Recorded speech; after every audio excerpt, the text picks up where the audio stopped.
Chapter 93. Feng Mintai's voice was very exaggerated. He seemed to be very excited. However, after thinking about it for a moment, it was actually possible to understand why he was so excited. A clue was worth 1,000,000, but it only took him 3 days to find the first clue. 1,000,000 in 3 days. 330,000 in a day. 14,000 in an hour. Up to 230 yuan in a second. In Feng Mintai's entire life, he had never accepted such a lucrative business deal. This was almost like robbing a bank. However, everything was based on the authenticity of the information. Therefore, when Xianxia picked up the phone, he immediately began to talk. We followed the information you provided and investigated from Zhonghai University all the way to Beijing. After 2 days of searching day and night, we still couldn't find any information about Qin Ruoying. Speaking of this, Feng Mintai deliberately paused and then bragged, originally, this project was at a dead end, but at such a critical moment, I had a flash of inspiration and thought of another entry point. Xianxia held the phone and waited for a while. Feng Mintai paused again. At this time, Xianxia's curiosity was completely aroused by him. Seeing that he wanted to keep him in suspense, he immediately couldn't help but scold him, cut the crap, get to the point. Yes, boss, you're right, Feng Mintai laughed a few times. After a light cough, he looked at the information in his hand and continued, since we can't find Qin Ruoying, why should we focus on her? Therefore, I changed my train of thought and shifted my focus away from Qin Ruoying and placed it on someone else. At this point, Xianxia seemed to have figured out what he found. Therefore, he couldn't wait to ask, did you find Aunt Zhang's information? Yes, Aunt Zhang is actually the most critical breakthrough of this project. According to the information you provided, we took her photo and searched all the way. Finally, I found a clue that had been dusty for a long time in the database of an employment agency. Hey, where did the information go? Wait a minute, I'll find it for you. Speaking of this, Feng Mintai's occupational disease acted up again. He pretended to dawdle for a long time and deliberately made a rummaging sound. He was unwilling to take out the document, which made Xianxia's heart itch. Hey, where did you go? I remember I put it here. Feng Mintai continued to mutter on the other end of the phone. Xianxia waited for a while before he suddenly reacted. This guy was playing the fool and asking for money. Hence, Xianxia immediately frowned and scolded angrily, hurry up and tell me. I'll give you 1,000,000 for each clue, and I won't give you a single cent. Ah, I found it. So it's here. Thank you, boss. Feng Mintai smiled proudly. Seeing that Xianxia was about to fly into a rage, he quickly reported, Aunt Zhang's original name was Zhang Chuanju. She's 56 years old now. 20 years ago, she worked at Shangjing's Rainbow Employment Agency. Because the employer was unwilling to sign a contract with the agency only took the intermediary fee and didn't sign the contract on her behalf. Her labor contract was signed directly with the employer, and it was a 10-year contract. The copy of the contract is with me now. Hearing this, Xianxia couldn't help but feel a little emotional. He had been hiding under the light all this time. Yingying's information wasn't easy to find, but Aunt Zhang's information was easy to find. Because she had promised Yingying, Aunt Zhang had been unwilling to tell him anything about Yingying's family. Xianxia respected her a lot. Seeing that she was unwilling to talk about it, Xianxia didn't continue to ask, let alone force her to talk. So much so that Xianxia didn't even think of investigating Aunt Zhang and finding clues about Yingying from her. Feng Mintai was indeed an expert in this field. In just 3 days, he actually managed to find some useful clues. Therefore, Xianxia immediately asked, their previous address should be on the contract, right? Where is it? There should be. Please wait a moment, I'll read it to you right away. After saying that, Feng Mintai coughed lightly again, and then dilly-dallied on the other end of the line. Who knew what he was doing? Obviously, his old habit was acting up again. Xianxia was so angry that his eyelids twitched. He gritted his teeth and warned him word by word, read. Here. Me. Listen. If Feng Mintai was in front of him now, Qianxi really couldn't guarantee that he wouldn't strangle him to death. Okay, boss, I'll read it to you now. Listen carefully. Party A, Qin Yongyan, Party B, Zhang Chuanju. According to the Contract Law of the People's Republic of Wuxia, and other relevant laws and regulations, Party A and Party B, based on the principle of equality and voluntariness, have reached the following agreement regarding the provision of nanny services by Party B for Party A. Feng Mintai read the contract from the beginning to the end. However, when Qianxi heard the first sentence, he was stunned for a moment, and then muttered to himself, Qin Yongyan? It should be a man. Yingying was only a few years old at that time. Aunt Zhang must have taken care of her, so the man who signed the contract with Aunt Zhang, maybe he was Yingying's father? Father-in-law? This was a serious matter, so Qianxi immediately engraved this name in his mind. This contract is made in triplicate. Party A, Party B, and the guarantor each hold one copy. It will take effect from the date of signing. Party A's signature, Qin Yongyan. Party B's signature, Zhang Chuanju. Boss, I've finished reading. Hey, there's no address on this contract. Feng Mintai didn't pretend to be crazy this time. When he found that there was no address on the contract, he immediately became nervous. The reason why he dilly-dallied just now was that he was afraid that Qianxi would think that this matter was too easy and wouldn't be willing to pay a sky-high price of 1 million for a clue. Feng Mintai could become the largest private detective studio in Shangjing. At the very least, he still had professional ethics. So when he found that there was no address on the contract, he immediately panicked. Are you kidding me? How can there be a clue without an address? This was 20 years ago. Even if he found the person in charge of the employment agency, he probably couldn't remember the address at that time. After all this time, it was a waste of effort. Qianxi was completely enraged by him. When he was about to lose his temper, Feng Mintai's joyful voice came from the other end of the phone again. Boss. I found it. There's an address. It's in the additional terms. Read it for me. Dongming Alley, Shihai Sihiyuan. F***CK, this place is full of Sihiyuan. Any one of them would cost 100 million. You send someone to confirm the address now. I'll be there soon. Speaking of this, Qianxi suddenly thought of something. After looking down at the little fellow in his arms, he quickly changed his mind and said, No, I'm in Zhonghai now. I'll buy the next flight. Wait for me there. Okay, boss, I'll arrange for someone to go there first. After hanging up the phone, before Qianxi could speak, the little fellow had already pouted and asked, Papa, where are we going? Are we going to take a plane again? I don't want to take a plane. I want to watch cartoons. In her mind, wherever Qianxi wanted to go, she would naturally follow. But now that she had only watched half of the cartoons, of course, she didn't want to go anywhere. Qianxi pinched her little face and said with a smile, Daddy will take you to Mommy's hometown, okay? Mommy's hometown? The little fellow looked at Qianxi with her big eyes, as if she didn't understand what he meant. After being stunned for a moment, she suddenly jumped up excitedly and shouted excitedly, Okay. Papa, take me there. Take me there. I want to see Mommy. Every day, they say that I'm missing chapters. Every chapter, they say that I'm missing chapters. Does it mean that the plot is very tight? I didn't make any mistakes. Right. Right. Chapter 94. There were 6 Cs in Shangjing City. The first 3 Cs were Beihai and Zhonghai. Beihai was open to the public as a park. However, Zhonghai and Nanhai had armed police standing guard, strictly prohibiting tourists from entering because they were collectively known as Zhonghai.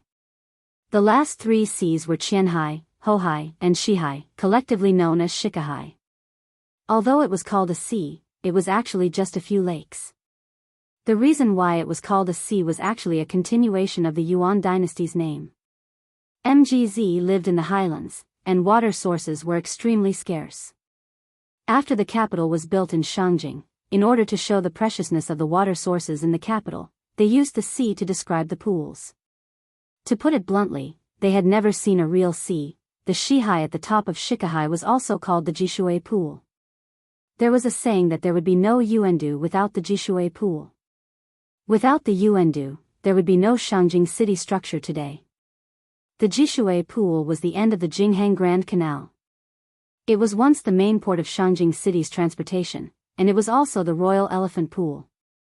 Since the Yuan dynasty, elephants from Siam and Myanmar were used as transportation tools and palace guards of honor. On the days of summer, trainers would lead elephants to the Jishui Pool to bathe, so it was also called the Elephant Pool. Today, Shangjing had become a first-tier city in the world. However, the original folk culture was still preserved here.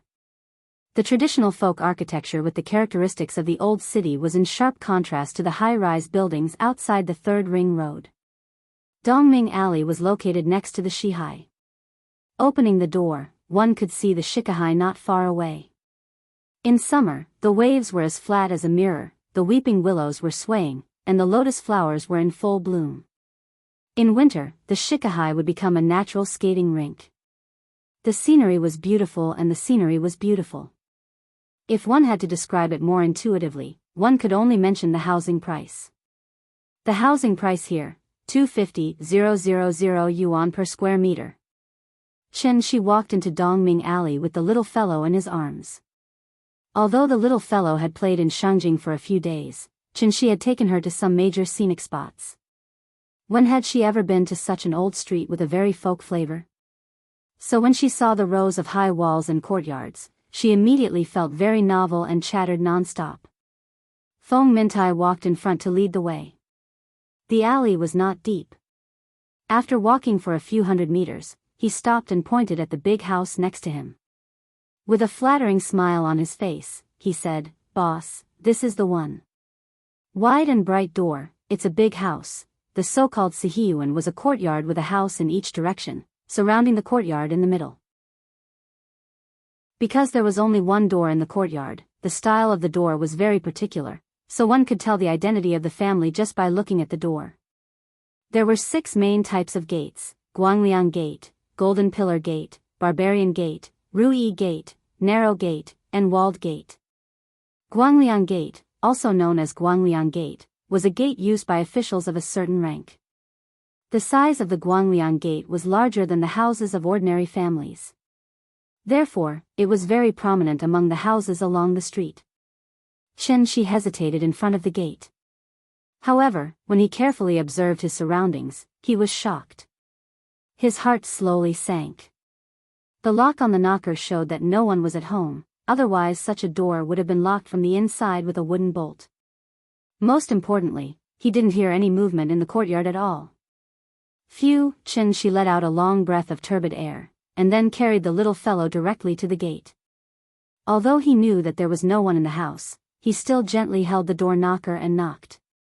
Bang, bang, bang, with every knock, Chen-shi's heart would beat with it.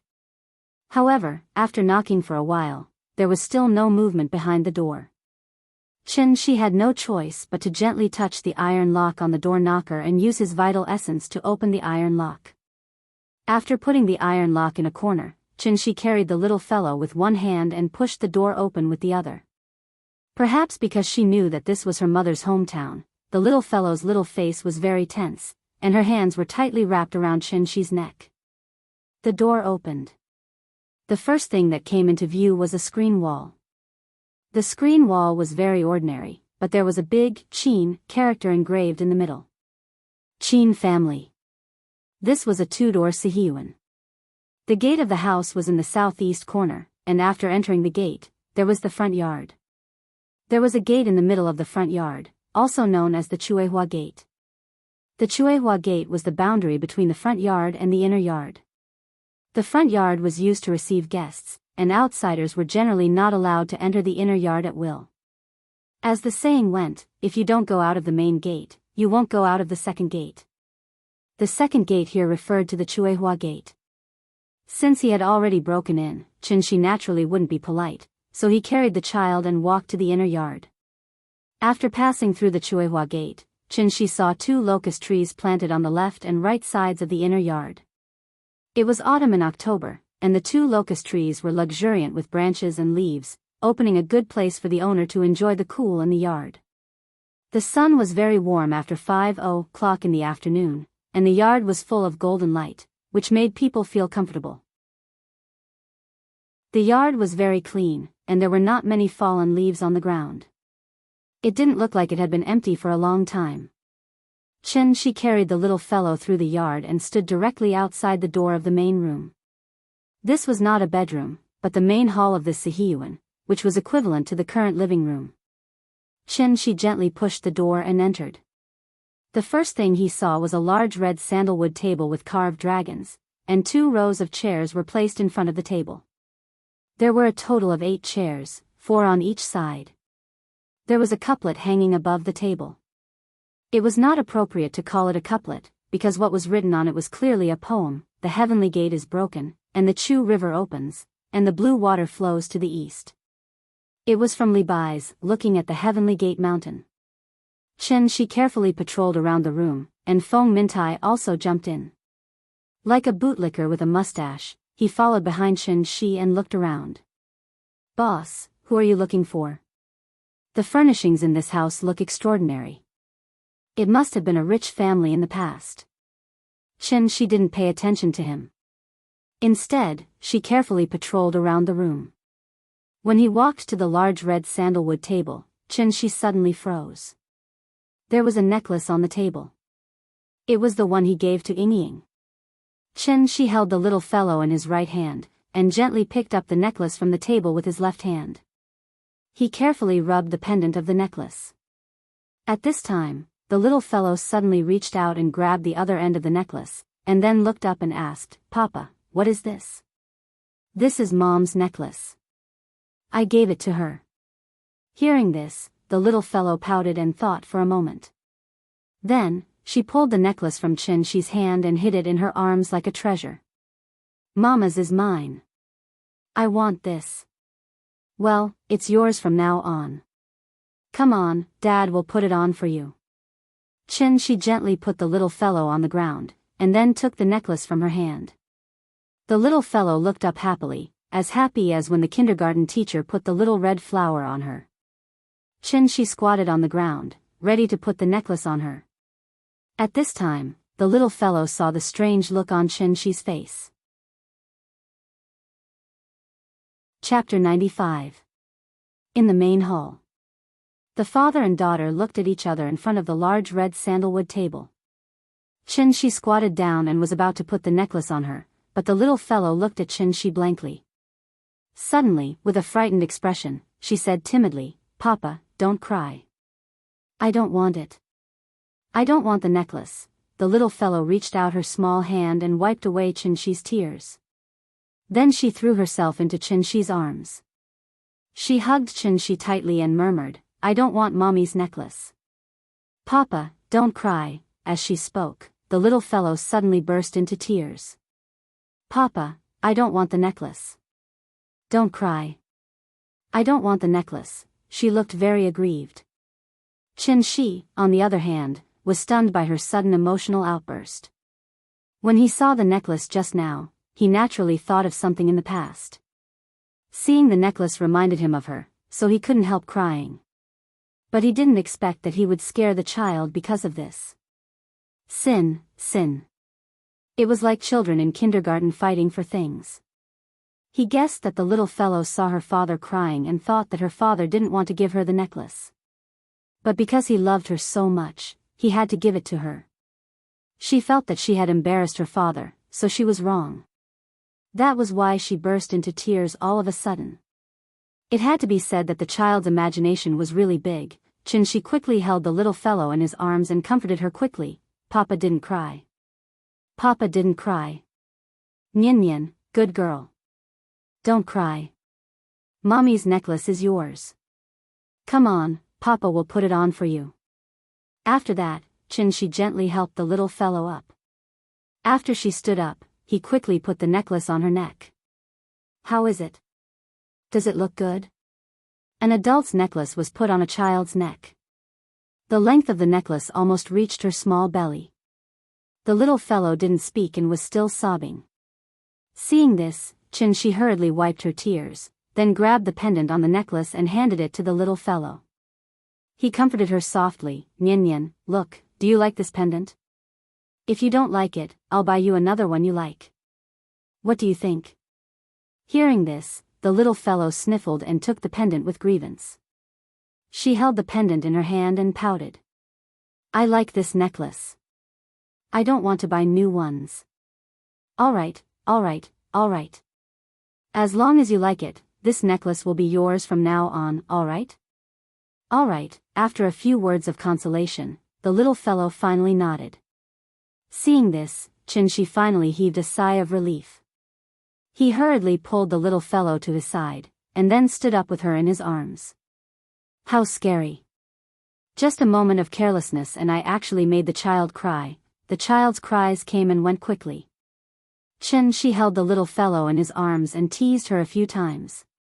Then, her tears turned into laughter. She held the pendant in her hand and kept playing with it. It seemed that she really liked this necklace.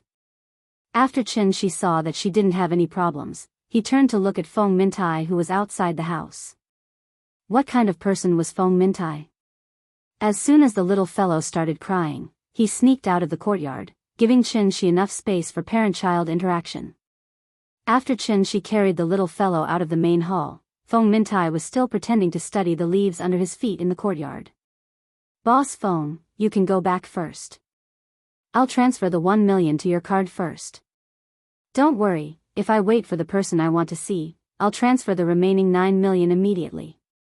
Oh, okay. Thank you, boss. After hearing Xianxia's words, Feng Mintai immediately jumped as if he had been electrocuted. After thinking for a while, he licked his face and bowed slightly with a smile. Boss, you came in a hurry. Do you need me to arrange a room for you? No need. You go do your thing. I'll stay here. Ah. Feng Mintai was stunned and asked with some surprise, you'll stay here? After saying that, he pointed in the direction of the main hall. Hearing this, Xianxia immediately asked, why, can't I? Yes, of course. As long as you like, you can stay anywhere. Feng Mintai rubbed his hands and laughed a few times. Xianxia didn't want to talk to him anymore, so he walked directly into the main hall and wanted to see the inner room. Seeing this, Feng Mintai hesitated for a while before reluctantly walking to the front yard. Xianxia said that he wanted to stay here, not because he was thick-skinned and wanted to occupy the place without being invited. He actually just wanted to see Yingying as soon as possible.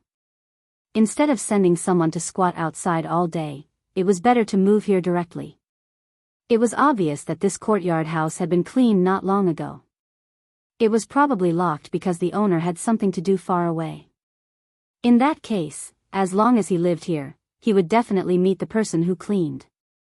It didn't matter who that person was, even if it was Qin Yongyan. Xianxia wanted to ask him righteously. Where did Yingying go? At the same time that the father and daughter stepped into the Qin residence. The woman in the yellow dress named Lin Qing also received a video. It was a video from the surveillance camera. The bottom left corner showed the time. The location of the surveillance video was at the entrance of Dongming Alley. There were 2 people in the surveillance video. Because the video was shot from above, she couldn't see the person's face. Seeing this, she suddenly sneered as if she was mocking him. She softly laughed and said, "Ha, that's fast." While laughing, she clicked on the video. The video wasn't long. After the 2 people walked out of the camera's range, the video ended. It was about 10 seconds from start to finish. Dongming Alley was filled with old houses, so only the entrance of the alley had such a surveillance camera. However, when she finished watching the video, the smile on her face suddenly disappeared. The woman in the yellow dress looked gloomy and clicked on the replay. After watching it carefully again, she quickly turned off the video and dialed a number. Old Meng, who else has seen this video? Only me. I just saw it and sent it to you, delete it immediately. Don't let anyone else see it. Oh, okay. After hanging up the phone, the woman in the yellow dress face turned green and then white. Finally, it all turned into a look of anger. She seemed to be very angry. However, after hesitating for a while, she clicked on the video again. When the video was halfway through, she quickly paused it and then zoomed in to watch it carefully. In the video, the man's back was facing the camera.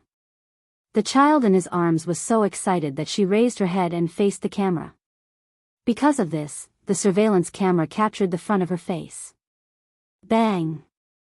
The more the woman in the yellow dress looked, the angrier she became. In a fit of anger, she lost her composure and threw the phone to the ground.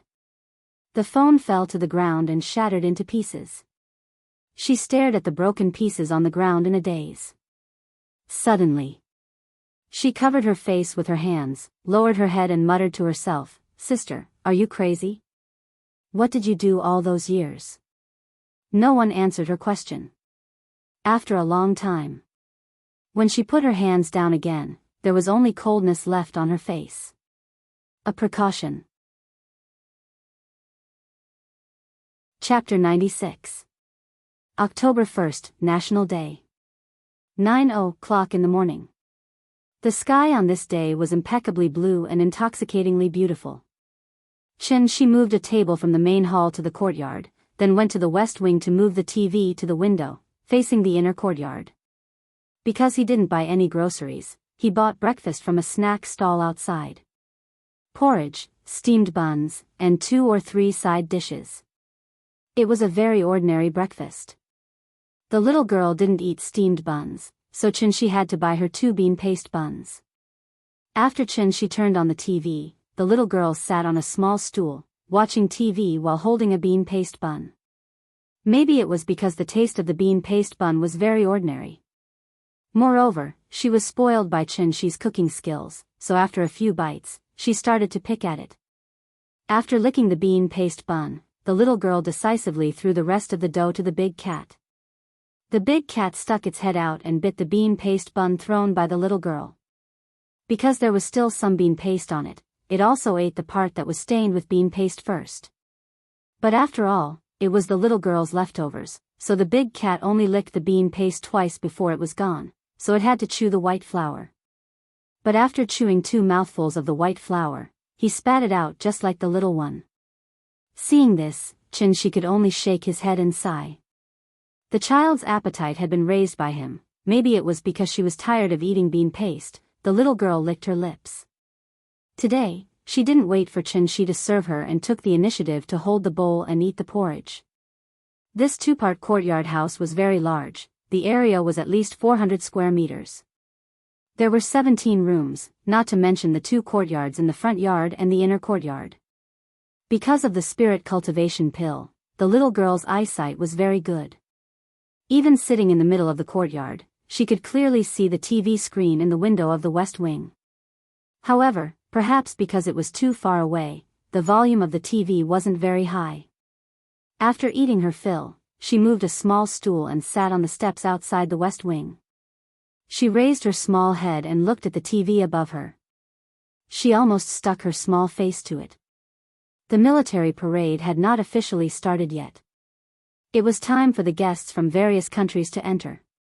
When the little fellow went out to buy breakfast with Shi in the morning, she heard others talking about today's military parade. Although she didn't know what a military parade was, her interest was still aroused. So when she saw the live broadcast on TV, she was a little excited. As Shi tidied up, he looked at her silly expression and couldn't help but laugh. After cleaning up the garbage on the table, Shi moved a recliner to sit under the steps and then called the little fellow over. Hearing this, the little guy immediately jumped into Shi's arms. She giggled as she rubbed against Shi's chest a few times. Then, she turned over and laid in his arms to watch TV. The National Day Military Parade was not held every year. The last one was in 2009. After many years, the National Day Military Parade was finally held again, so the people in Shangjing were very excited. In the old alleys and on the streets, they gathered in groups of 3 or 5. One of them was holding a mobile phone ready to watch the live broadcast, and a few people behind him were chatting. Some impatient people had already climbed to the roof, ready to see the fighter jets that would fly over their heads later. Because of the importance of the military parade, martial law had been implemented around Tiananmen Square as early as a day ago. All the schools and units near Chang'an Street had to be closed. All the office buildings on Chang'an Street had to be closed. The curtains on the side of the hotel facing Chang'an Street must be drawn. During the ceremony, they must not be opened without permission. In addition, some residents living near Tiananmen Square would also be evacuated.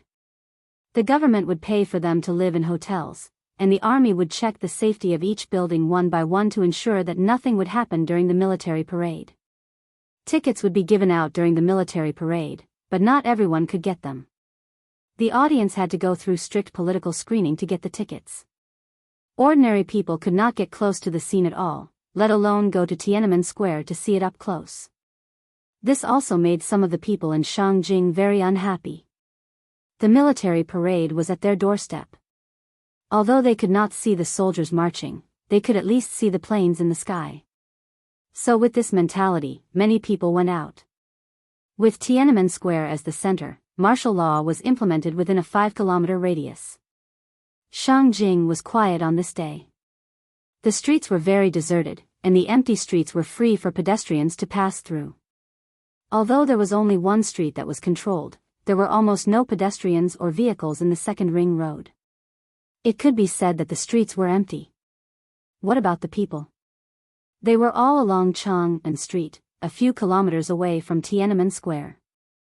Even if they could only see the parade vehicles passing by from a distance across the street, they would feel very satisfied. After all, watching it on TV and seeing it with their own eyes were two completely different experiences. 9:59 a.m. Everyone stood up. Salutes were fired. The national anthem was played. The national flag was raised. 70 salutes roared. It shocked the whole city. The little fellow was shocked and immediately looked up at the sky. The courtyard house was like a well. She sat in the well and looked up to see only a square of blue sky and white clouds. Then, in every corner of Wuxia, on the land of 9.6 million square kilometers, the prelude of the March of the Volunteer Army sounded at the same time. Papa. It's time to sing. We have to stand up. It was probably because the kindergarten teacher had taught her that when the national anthem sounded, the little fellow jumped out of Qianxi's arms. She jumped and tried hard to pull Qianxi up. Seeing this, Qianxi could only pinch her little face and stand up from the rocking chair very cooperatively. The father and daughter faced the TV and stood side by side. The little fellow watched TV and imitated the movements on TV. She tried hard to raise her little hand in front of her forehead. Her hands were crooked and not straight, but her little face was very tense, and she had a serious look on her face.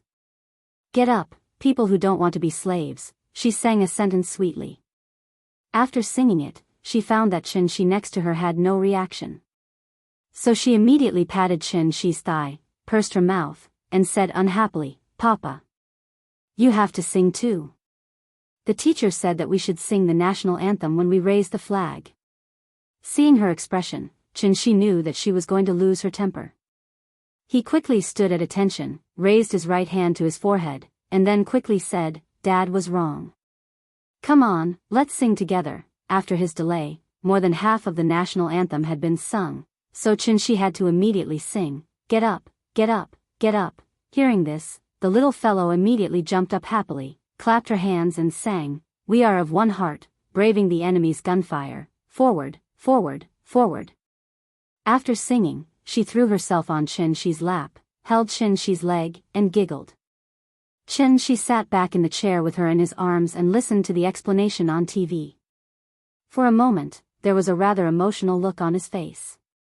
The 70th anniversary of the victory of the War of Resistance was in Beijing. The 90th anniversary of the founding of the army was in Mg. Chapter 97. When the marching music sounded, the long-awaited military parade finally began. When a group of soldiers slowly appeared in front of the camera, the little fellow finally saw what she liked to see. So, she jumped out of Qin Shi's arms again. She ran to the steps of the west wing, raised her head and stuck out her chest, waved her arms and kicked her legs, trying to imitate the handsome appearance of soldiers. The little fellow's little face was tense, and she wanted to pretend to be serious. But her cute little appearance still made Qin Shi laugh. There were only the father and daughter in the big yard, but it didn't seem empty at all, because it was full of their laughter. The little fellow was playing happily, but at this time, Qin Shi's phone rang. He took out his mobile phone and found that it was not a call, but a video call from Aunt Zhang. Seeing this, Qin Shi immediately connected the video call, and then waved to the little fellow. "Hey, you little brat, don't you know how to send a text message to me during the festival? Do you have to let me take the initiative to greet you?" As soon as the video call was connected, Qin Shi was about to greet Aunt Zhang, but what greeted him was Aunt Zhang's teasing. Seeing this, Qin Shi immediately raised his hands and surrendered. He quickly pointed the camera at the little fellow and used her as a shield. "Grandma. Grandma. I miss you so much." As soon as the little fellow saw that it was Aunt Zhang on the other side of the video, she immediately waved her little hand wildly at the camera. Looking at her excited and happy appearance, Aunt Zhang really fell into the trap. Therefore, she didn't have time to complain about Qin Shi anymore. Instead, she smiled and said, "Io, my good granddaughter, Grandma misses you too. When are you going to let Dad bring you to Rome City to play again?" Hearing this, the little fellow immediately turned to look at Qin Shi and asked, "Papa, when are we going to see Grandma? I miss Grandma." After hearing their conversation, Qin Shi couldn't help laughing. How long had it been since they came back from Chengdu? Aunt Zhang was still blaming him for wasting money last time, but he didn't expect that she would take the initiative to let them go this time. It seemed that Aunt Zhang couldn't leave the little fellow. Thinking of this, Qin Shi held the little fellow in his arms and said to her, "Come, Nian Nian, let me say a few words to Grandma." The little fellow nodded obediently, and Qin Shi pointed the camera at himself. After greeting Auntie Zhang, he said mysteriously, "Auntie Zhang, take a look." "Where is this?" While talking, Qin Shi slowly turned the camera. After slowly scanning the courtyard with the camera, he turned the camera back to himself. "Hey, this is Sai Courtyard? Have you found Ying?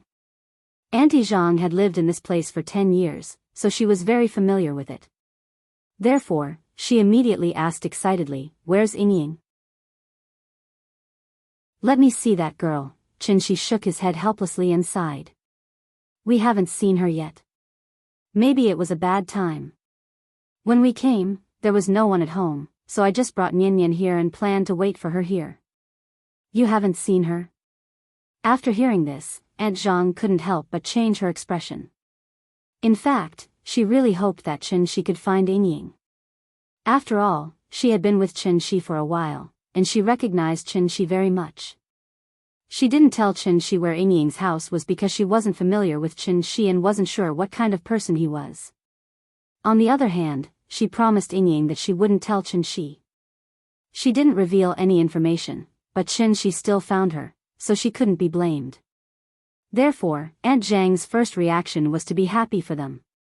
However, she didn't expect Qin Shi to still not see Ying. Where did that child go? Was she still angry with Mr. Qin? Aunt Zhang was lost in her thoughts as she thought about it. Qin Shi waited for a while, but Aunt Zhang didn't say anything. After hesitating for a while, he asked carefully, "Aunt Zhang, do you know Qin Yongyan?" "Huh?" Aunt Zhang was stunned.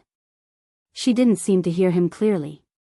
Seeing this, Qin Shi could only raise his voice and ask again, "I mean, you know Qin Yongyan, right?" "Of course I know him. Mr. Qin is Ying's father." Hearing this, Qin Shi was a little excited. Just as he was about to say something, Aunt Zhang couldn't help but let out a long sigh. She asked with a complicated expression, "Ying hasn't told you about her family, right?" "No. Every time I asked, she was a little unhappy, so I didn't dare to ask too much." "Sigh, so that's how it is." Hearing this, Aunt Zhang immediately let out a long sigh, then slowly sighed and said, "Since you've already found her house, then I'll tell you, okay?" Hearing Auntie Zhang's words, Xianxia immediately sat up in excitement. Aunt Zhang was finally willing to tell him about Yingying's family. How could he not be excited? When Auntie Zhang saw his reaction, she smiled in relief. After thinking for a while, she slowly spoke. I remember the first time I met Yingying, she was only 8 years old. She's actually quite pitiful. Her mother passed away early, so Mr. Qin asked me to take care of her. As for me, I've been a nanny for 10 whole years, not counting this little one.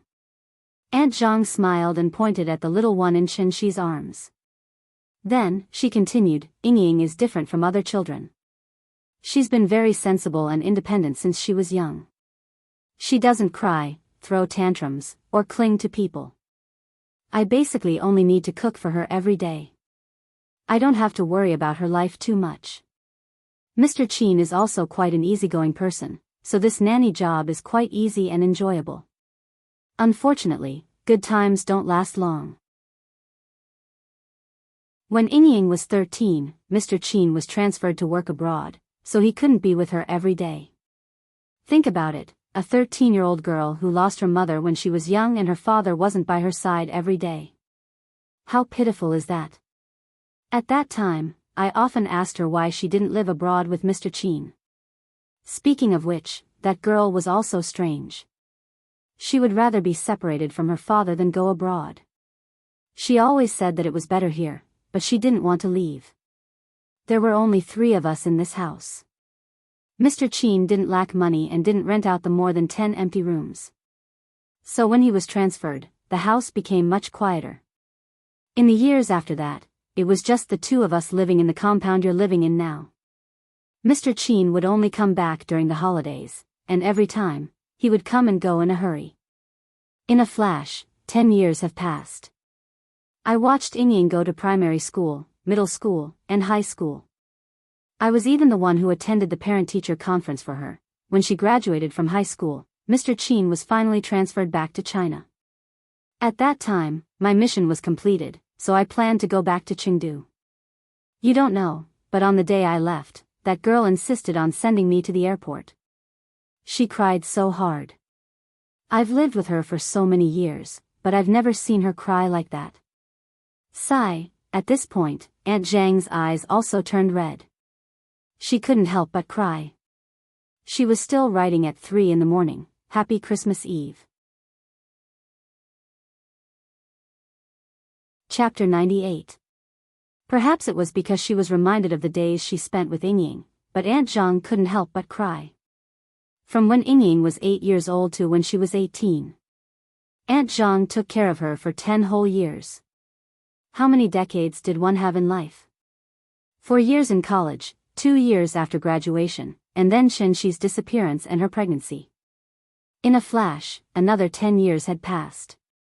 How many decades did one have left in life? Xianxi had long noticed that something was wrong with Aunt Zhang's mood, so before Aunt Zhang cried, he coaxed the little girl to watch TV. The little girl couldn't bear to see others cry. If she saw her grandmother crying, she would probably cry immediately. Xianxi held the phone and didn't speak. After a long while. After Aunt Zhang's emotions gradually calmed down, Xianxi asked, Aunt Zhang, does Yingying have any relatives?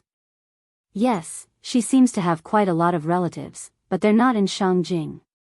I have to go home during the holidays, so I haven't seen her relatives much. Does she have any siblings? There should be a few. I've seen Yingying's younger sister, who is her second uncle's daughter. She only came once. But that girl isn't close to Yingying. When she came, she was cold to Yingying, as if someone owed her money. I don't like that girl. Younger sister? What's her name? I'm not familiar with that girl, and it's been more than 10 years. How can I remember? Okay, Xianxi nodded helplessly.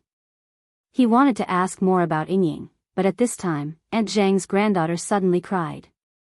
Xianxi had no choice but to reluctantly say goodbye to Aunt Zhang. Shangjing was in the north. Therefore, after the National Day, the weather would gradually turn cold, and the temperature difference between day and night would increase.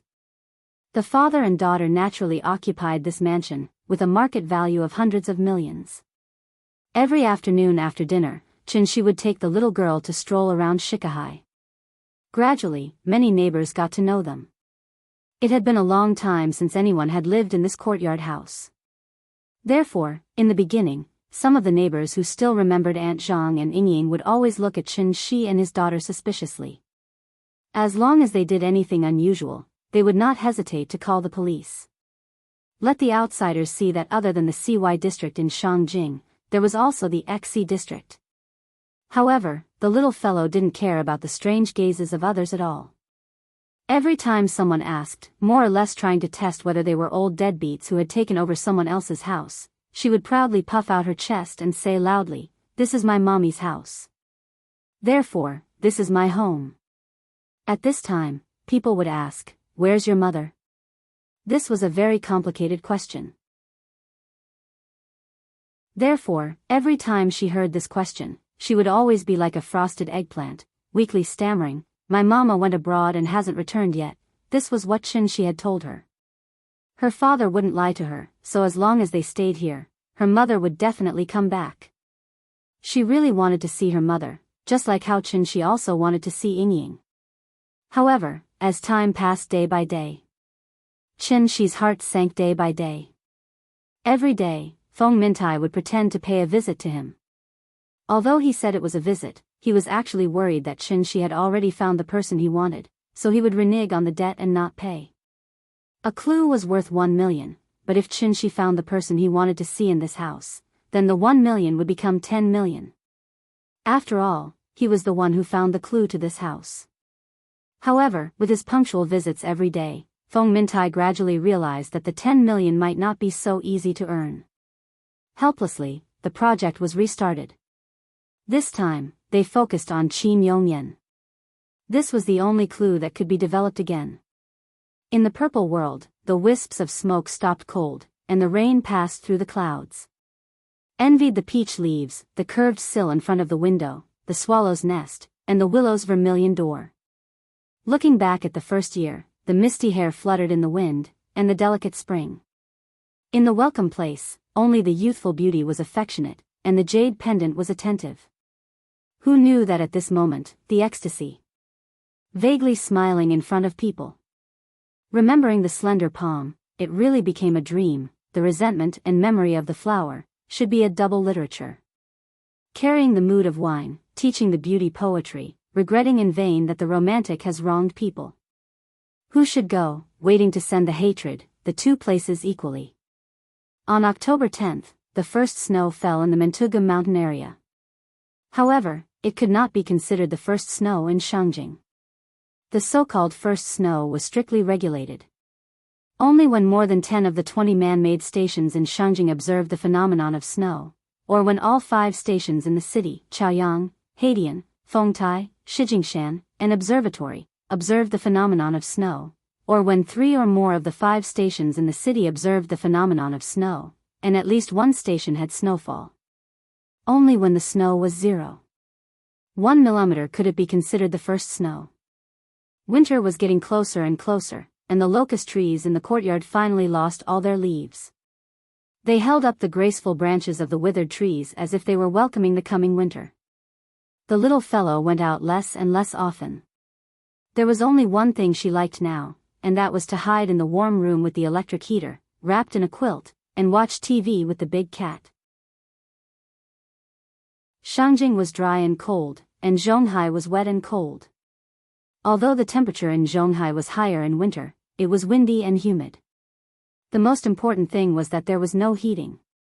The house in the Kangju district did not even have air conditioning, let alone heating, so the little fellow had always been afraid of winter. She did not expect that after coming to Shangjing, the electric heater in the courtyard house would make her fall in love with this winter. She stood in the courtyard in a daze for longer and longer. His temper was also getting worse and worse. Of course, for the little fellow, she still doted on her as usual. But for anyone other than the little fellow, she could only laugh. Including the big cat. Although she did not scare it much, the big cat now took the initiative to avoid she when it saw him. Unless the little fellow held it, it did not dare to get within 5 meters of Qianxi. Even Big Cat received this kind of treatment, not to mention the incomparably treacherous Feng Mintai. However, Feng Mintai was also a master of changing the rudder according to the wind. Since the last time he was kicked out of the courtyard by Qianxi, every time he came back, he would not cross the Chuehua gate again. This was because he had a vague feeling that something was about to happen. If he provoked Qianxi again, his life might be in danger. Ning Zhonghua and Su Wei did not dare to call Qianxi now. Although the influence of the energy cultivation pill had declined to the lowest point under their joint efforts. But some fires were easy to light. It was difficult to destroy them. So after a lot of hesitation and consideration, Ning Zhonghua had to summon up the courage to carefully call Qianxi.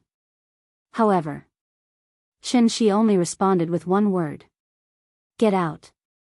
After hanging up the phone, Ning Zhonghua looked at Su Wei helplessly. Su Wei was a little confused.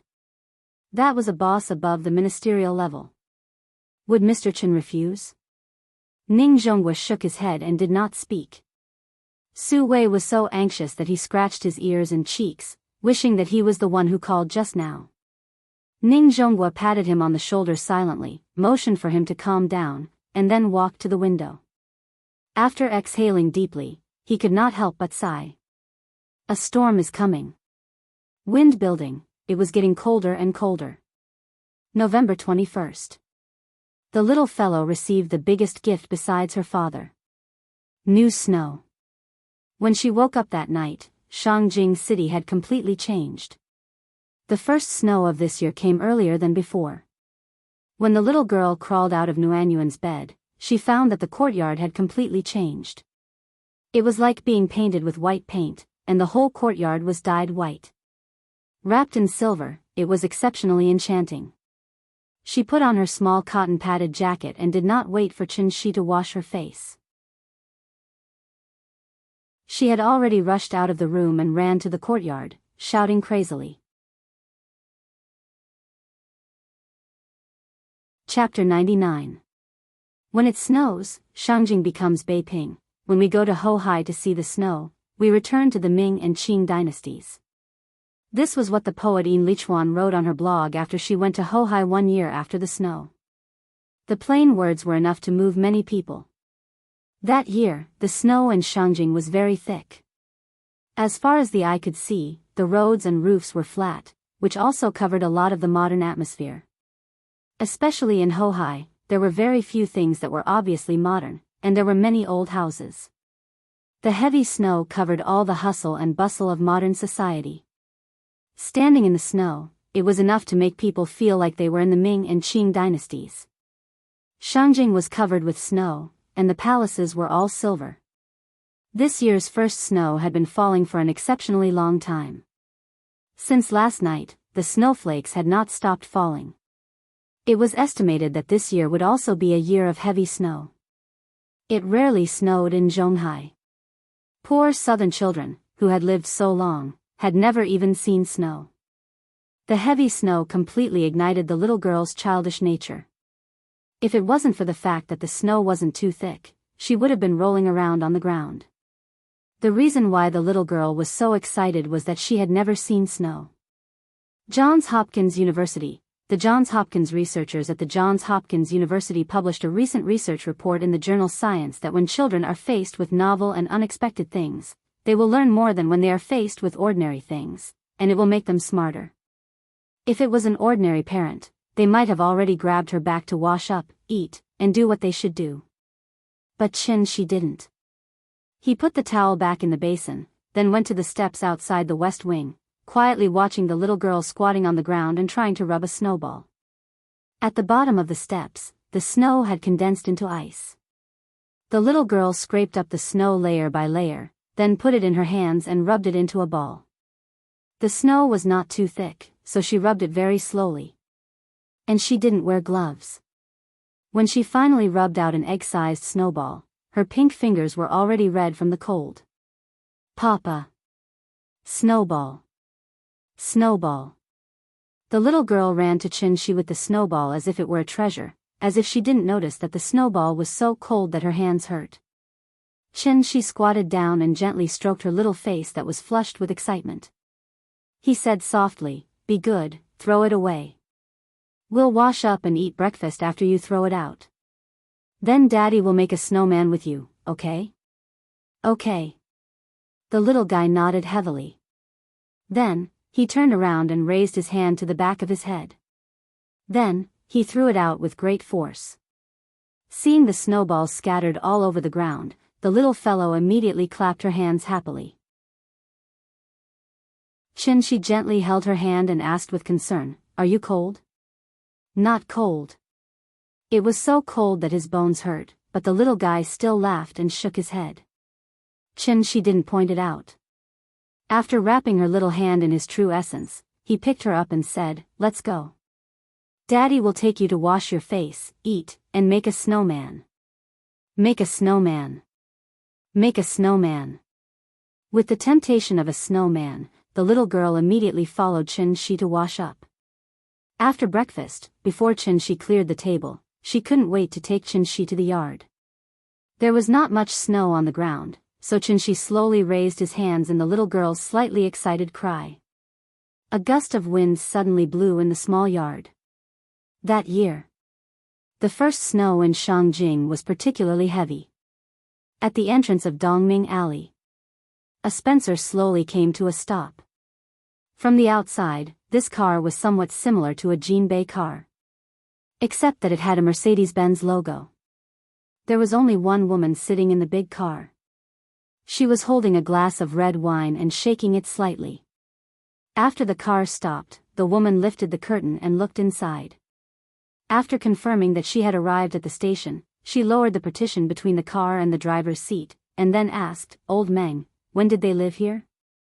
"It should be September 29th. You told me not to get close to here, so I'm not very sure about the specific time." "September 29th? The woman gently put the wine glass on the table in front of her, and then laughed softly.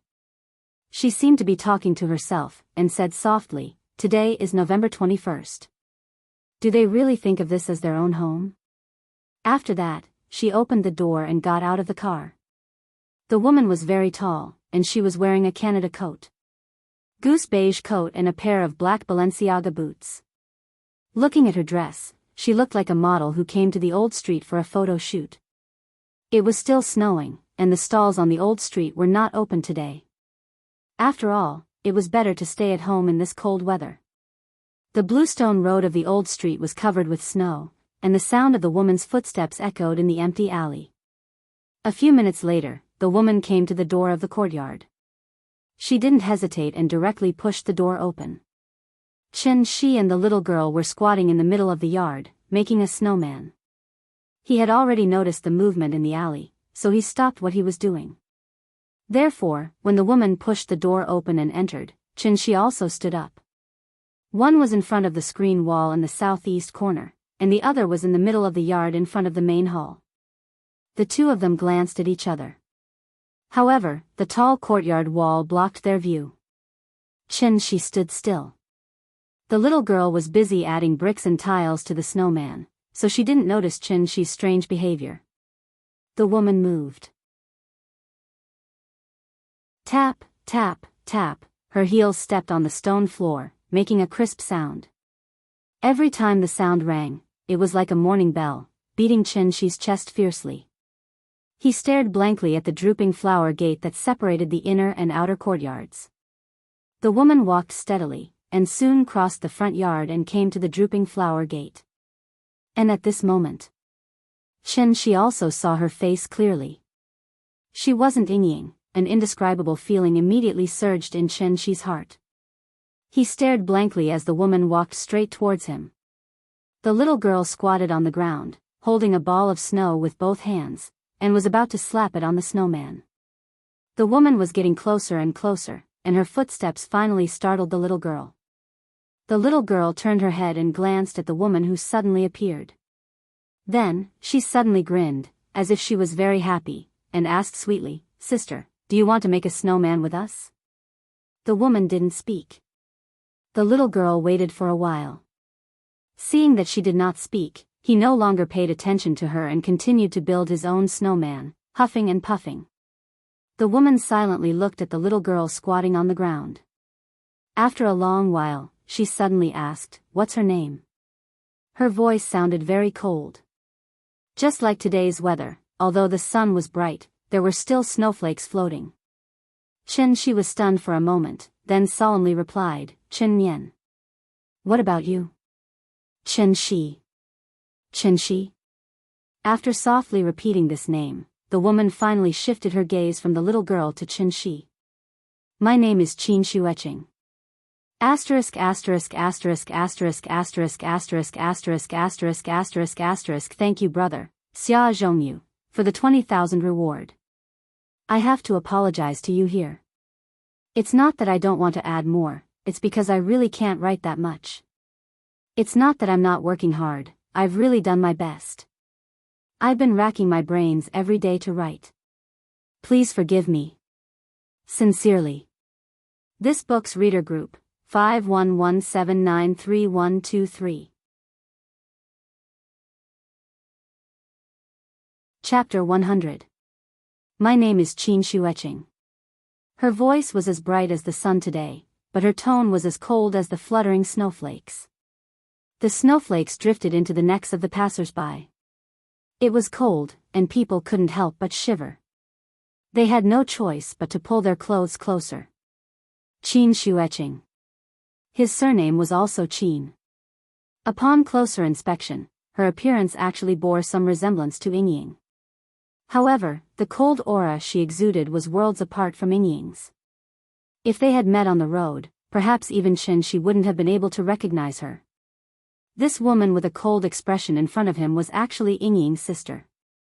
Auntie Zhang had said that Yingying had a younger sister who was her second uncle's daughter. If he was not mistaken, it was the woman in front of him. After hearing the woman's self-introduction, Xianxia, who had been a little hesitant, immediately stepped forward and said very politely, "Hello, hello." As he spoke, Xianxia extended his right hand to her. To be honest, this was the first time he had encountered such a situation in his hundreds of years of life. She was his sister-in-law, after all. There was an old saying in Shangjing, the sister-in-law is half of the brother-in-law's ass. It meant that it would be a waste not to feel pain, and it would be a waste not to touch it. In fact, it was all caused by the traditional feudal thinking of the past. It was easier to get familiar with people. Even if they were discovered, his mother-in-law would turn a blind eye to it. After all, they used to be very particular about not airing their dirty linen in public. Xianxia didn't have such disgusting thoughts. He was just a little nervous because it was his first time meeting Yingying's relatives. Yes, nervous. He was afraid that he would leave a bad first impression on this woman named Qin Shueching. This had nothing to do with status, strength, or cultivation. Instead, it was directly related to Yingying's position in his heart. As the saying goes, love a house, love its crow. Xianxia loved Yingying very much, so naturally, he would show enough kindness to her family. However, what Xianxia didn't expect was, this was the first time the two of them had met. However, Qin Shueching seemed to hold a certain degree of hostility towards him. Do you see the words outside? This is the Qin clan. You can leave. Her tone was very calm, as if she was just narrating a very simple matter. Hearing this, Xianxia looked at her with some surprise. After being stunned for a moment, Xianxia gently shook his head and withdrew his right hand that was expressing goodwill. I'm waiting for Yingying. Once I see her, I'll leave. She won't come. Qin Shueching glanced at Xianxia and then looked at the little fellow again. However, when she saw the little fellow's silly look, she didn't like him. Instead, a trace of imperceptible disgust flashed through her eyes. If I were you, I would take the child and go as far away as possible now. Why? Xianxia seemed to be a little puzzled. Qin Shueching didn't answer immediately. She just looked at the little fellow silently, as if she was seriously thinking about something. After a long period of silence, she looked at Xianxia again and said calmly, because you don't deserve it. I don't deserve it? As if he had heard a big joke, Xianxia suddenly couldn't help laughing. He shook his head and chuckled involuntarily, You mean that your family is very particular about matching in social status, right? Qin Shueqing was silent. She pointed to the main hall behind him and asked with a smile, "It's the 70th anniversary of the founding of the People's Republic. Why, the Great Revolution didn't sweep away your stubborn feudal ideas?" Hearing this, Qin Shueqing's expression, which had never changed since ancient times, finally relaxed a little. She sighed softly. With some doubts, she said softly as if she was talking to herself, "I really don't understand what my sister is thinking. She actually gave birth to a daughter for you." The smile on Qi's face disappeared. This was because Zhao Yuan had once said something similar. If only Qin Shueqing wasn't his sister-in-law. She really didn't expect that his first meeting with his sister-in-law would end up like this. The atmosphere in the yard suddenly dropped to the freezing point. However, Qin Shueqing obviously didn't care about Qi's feelings. After thinking for a while, she sighed softly with a kind of almost pity in her eyes. "Well, I'll tell you why." After that, Qin Shueqing raised her delicate hand. Her fingers were very beautiful, white and slender and without impurities, as perfect as cold jade. Then, she shook her 5 fingers gently. An invisible force shot out in an instant and hit the snowman in front of the little fellow. Bang! The snowman collapsed in an instant, turning into countless pieces of snow that drifted in all directions. She flicked her 5 fingers and hit the snowman 10 feet away. The sudden turn of events stunned the little fellow. She was holding a ball of ice and was about to hit the snowman's head with the ice in her hand. But in the blink of an eye, the snowman disappeared. The snowman that she had worked hard to build for a long time had turned into countless pieces and completely disappeared in front of her eyes. The little fellow looked down at the original position of the snowman. There was only a thick layer of snow left there. "Papa?" The little fellow squatted on the ground and held the ice. She looked up at Qin in confusion. Her eyes were full of doubts. Where did the snowman go? She looked down at the original position of the snowman again until she was sure that the snowman was really gone. Then, with a wah sound, he suddenly burst into tears. In fact, Qin could have stopped Qin Shueqing's behavior. But he didn't. Because of this woman's actions, he suddenly had a kind of enlightenment. However, it was precisely because of his carelessness that the little fellow began to wail in grief. So, Qin quickly squatted down and gently held the little fellow in his arms. The little fellow cried sadly. As soon as Qin stretched out his hand, she rushed directly into Qin's arms, and then tightly hugged his neck. She pursed her lips and cried loudly, "Papa, the snowman is gone, the snowman is gone, good girl, Nian Nian, don't cry. Papa will show you a magic trick, okay?" However, the only response he got was the little fellow's loud cries full of energy. Qin stopped talking and slowly stood up with her in his arms. The little fellow cried on Qin's shoulder. Her pitiful appearance was really pitiful. Qin gently patted her head and comforted her with a few words. Then he turned his head and calmly said to Qin Shueqing, "You scared my daughter." This time, it was Qin Shueqing's turn to be stunned. "You know what? If you weren't Yingying's sister, you would have died 10,000 times by now. I want to reason with you, but you have to talk to me about strength, then I'll show you what strength is." As soon as he finished speaking, the wind and snow all over the sky suddenly became stronger. Then, a tornado strangely blew in the yard. All the snowflakes above the yard were rolled into the wind column. The originally invisible wind column seemed to have become a large white funnel at this moment. And the center of the funnel was where the snowman was just now. Qin stood beside the snowman, holding the little fellow in his left hand and slowly stretched out his right hand. Countless snowflakes continued to fall on the snow pile under the guidance of the wind. Then, the snowman slowly condensed into a shape at a speed visible to the naked eye, and then became bigger and bigger. What was happening in front of her eyes was completely beyond Qin Shueqing's imagination. She stared at the man holding the child in a daze and stepped back a few steps in fear. The snowman was growing taller and taller. In just a few breaths, it had become a super-large snowman more than 3 meters tall.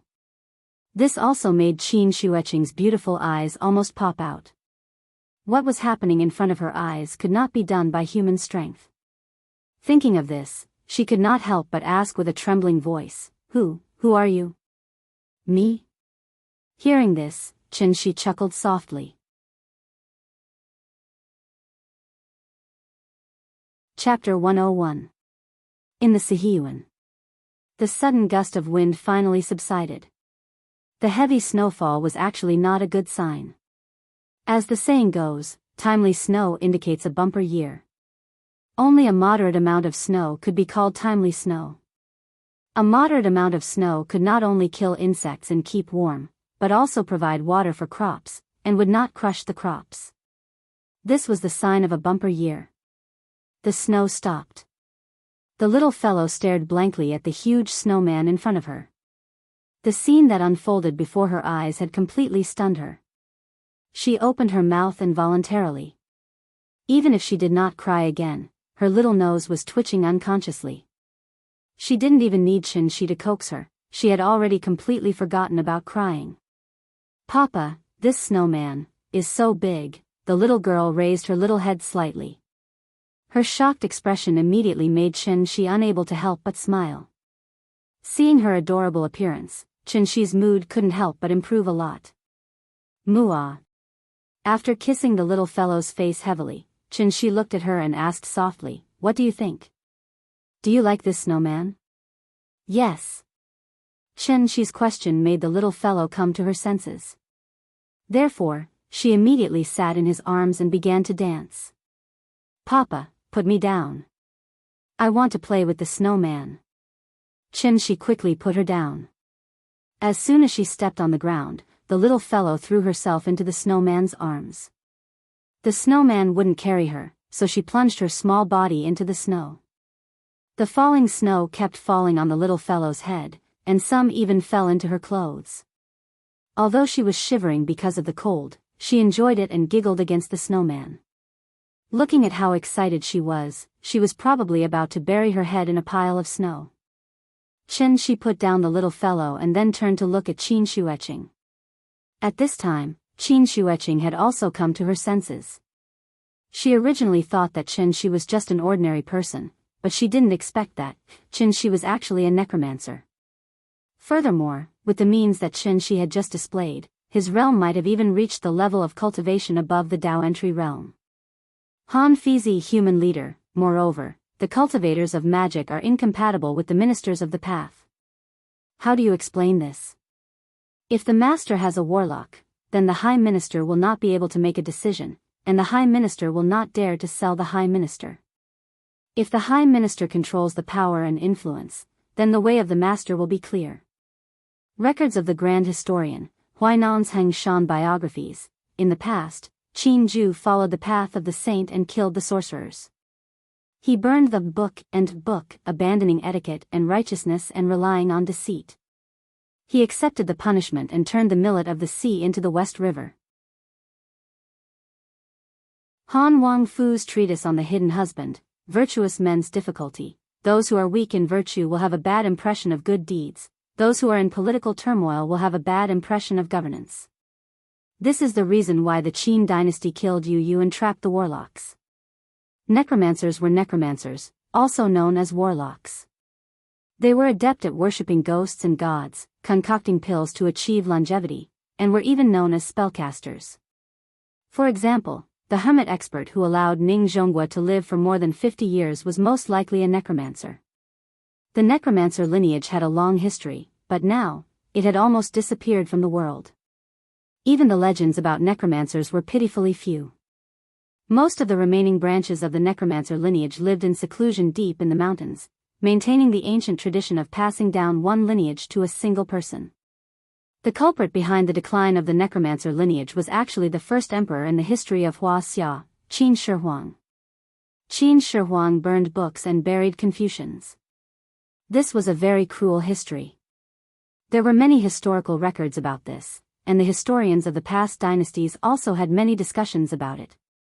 However, the strange thing was that all kinds of books had detailed records of the burning of books, but the records of the burying of Confucians were very vague.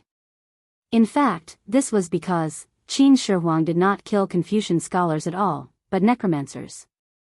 The reason why Qin Shi Huang wanted to kill necromancers and swear to cut off the inheritance of necromancers was very simple. Back then, necromancer Su Fu was ordered by Qin Shi Huang to lead 3,000 boys and girls to the East Sea to search for the legendary Penglai, Fangzhong, and Yingzhou immortal mountains to find the elixir of immortality. However, after Su Fu left, there was no news of him and he never returned to Huaxia. Qin Shi Huang, who realized that he had been deceived, was furious and vented his anger on the necromancer lineage. He hatefully killed countless necromancers, causing the necromancer lineage to almost be cut off. After the Eastern Han dynasty, it was already a long time ago from the Qin dynasty. The public opinion of the Qin dynasty, as well as the status of the Confucian school at that time, and the popularity of the modern literature school, distorted the facts and completely twisted the story of Qin Shi Huang deceiving necromancers into Qin Shi Huang deceiving Confucians. To put it bluntly, Qin Shi Huang was framed, which was why he was cursed by the Confucian school for more than 1,000 years. As for whether this was revenge on Qin Shi Huang by the remnants of the necromancers, no one knew. After all, history had long turned to dust. With a flip of his hand, he could create clouds and rain with a flip of his hand. This kind of heaven-defying means that could create clouds and rain with a flip of his hand was clearly not an existence that Qin Wanqing could deal with. She couldn't help but feel afraid and wanted to leave this strange place as soon as possible. However, since she was already here, how could Qin Shi let her go? This was his sister-in-law who had a lot to do with Yingying. He had to keep her. Therefore, as soon as Qin Shueqing turned around, Qin Shi shouted at the big cat, keep the guest. Meow. The big cat had been living in fear all day recently. Now that it finally had a chance to show off, it naturally worked hard. Thus, just as Qin Wanqing took a step forward, a voice rang out. The big cat, who had been squatting on the steps of the west wing, had turned into a black shadow and rushed to the drooping flower door in an instant. As its body grew rapidly, Qin Shueqing couldn't help but widen her eyes. Monster? The big cat showed its true form. Its front legs were slightly bent, and its back legs were on the ground. Its body was slightly arched, and its eyes were fixed on Qin Shueqing. It even grinned, revealing a mouthful of sharp teeth. Seeing this, Qin Wanqing had no choice but to stop in her tracks. She hesitated for a moment, then turned around and shouted at Qin Shi, "Who are you?" Hearing this, Qin Shi could only shake his head and say helplessly, "I seem to remember telling you. My name is Qin Shi. I am Qin Ruoying's husband, Qin Nian's father." You. Qin Shueqing stomped her foot angrily. She didn't know what to do now. Not to mention this unfathomable man, even the strange monster behind her was something she couldn't guarantee that she could walk past it unscathed. Just as Qin Shueqing was feeling vexed, the little girl suddenly saw the big cat squatting in front of the drooping flower door. She had seen too many amazing things today. But at this moment, when she saw the big cat's enlarged appearance, she couldn't help but raise her small hand and rub her eyes. Big cat? Is that you? The little girl and the big cat had been together for so long that they even used the same blanket. Therefore, almost without much thought, the little girl realized that this huge black panther was very similar to her big cat. In order to confirm its guess, the little brat ran toward the drooping flower gate. Meow, boss was here, so the big cat could only meow obediently as a greeting. After hearing that familiar voice, the little girl was excited. She didn't dare to approach at first, but when she heard the big cat's meow, she immediately opened her arms and pounced on it, then hugged the big cat's head. Big cat. Big cat. Big cat. It's really you. The little girl was too excited, so she used her small hands to rub the big cat's head. The big cat's face was rubbed out of shape, but it didn't dare to hide. So it could only retract the barbs on its tongue and stick out its tongue to lick the little girl until she didn't have time to rub it again. The little girl hugged the big cat and giggled happily. But then, an idea suddenly appeared in her mind. so she immediately shouted happily, "Big cat! Can I ride you?" It wasn't a question, but a statement. So, without waiting for the big cat to say anything, she was already hugging the big cat's neck and jumping with all her strength, trying to climb up its back. Unfortunately, she was too short. After the big cat grew up, it was at least 2/3 of her height, so the little girl couldn't climb up at all. Seeing this, the big cat could only obediently lower its body and let her ride on it. After the little girl sat down, the big cat stood up again. And the little girl hugged the big cat's neck with both hands, lying on top of it and giggling. "Big cat! Big cat! Go, go, go!" In the courtyard. The big cat carried the little girl on its back, and under her constant urging, it had no choice but to run in circles around the courtyard. It didn't dare to run too fast, afraid that the little girl would fall.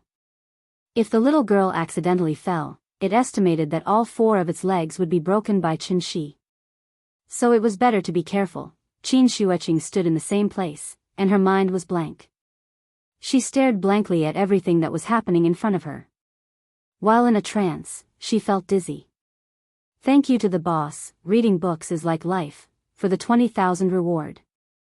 Thank you to the boss, a mess, for the 10,000 reward.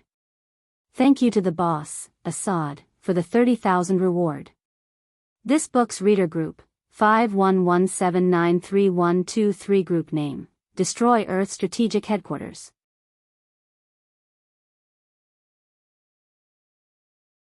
Chapter 102. In the Qin family's courtyard. It should have been a place Qin Shuiqing was very familiar with. But now, this place felt very strange to her. It was all because of those 2 uninvited guests. No, it was 3. Because this black cat, which seemed to be a pet, was at least a monster that had cultivated for hundreds of years. Nian rode the big cat and jumped around the courtyard. In order to prevent her from falling, Qin Shi specially put a rope around the big cat's neck and made a simple rein for her. The little fellow was amazing now. In addition to hide and seek and 123 wooden men, she finally had one more entertainment, riding the big cat. Riding the big cat was much more fun than riding Papa, so she didn't want to get down after riding it. She stuck to the big cat. It had no choice but to take her slowly round and round. Qin Shuiqing stood on the steps of the east wing, looking at the child in front of her who was riding the Black Panther in circles, but she was very upset. This child was her sister's daughter, so what was her relationship with her? She frowned and thought for a while before she finally figured it out. She should be the child's aunt, and the child should be her niece. Aunt? Niece? Qin Shuiqing stood on the steps, slightly lost in thought. At this time, the little fellow rode the big cat in front of her. "Sister, do you want to play with me? I'll invite you to ride the big cat." Nian didn't know that her snowman was destroyed by the woman in front of her, so she was very friendly to this strange woman who suddenly appeared in their house. However, after hearing her words, Qin Shuiqing glared at the little fellow with slight disgust. The little fellow was so happy that she didn't realize that this woman didn't like her very much. However, the big cat under her felt it. So the big cat immediately grinned and growled. Meow.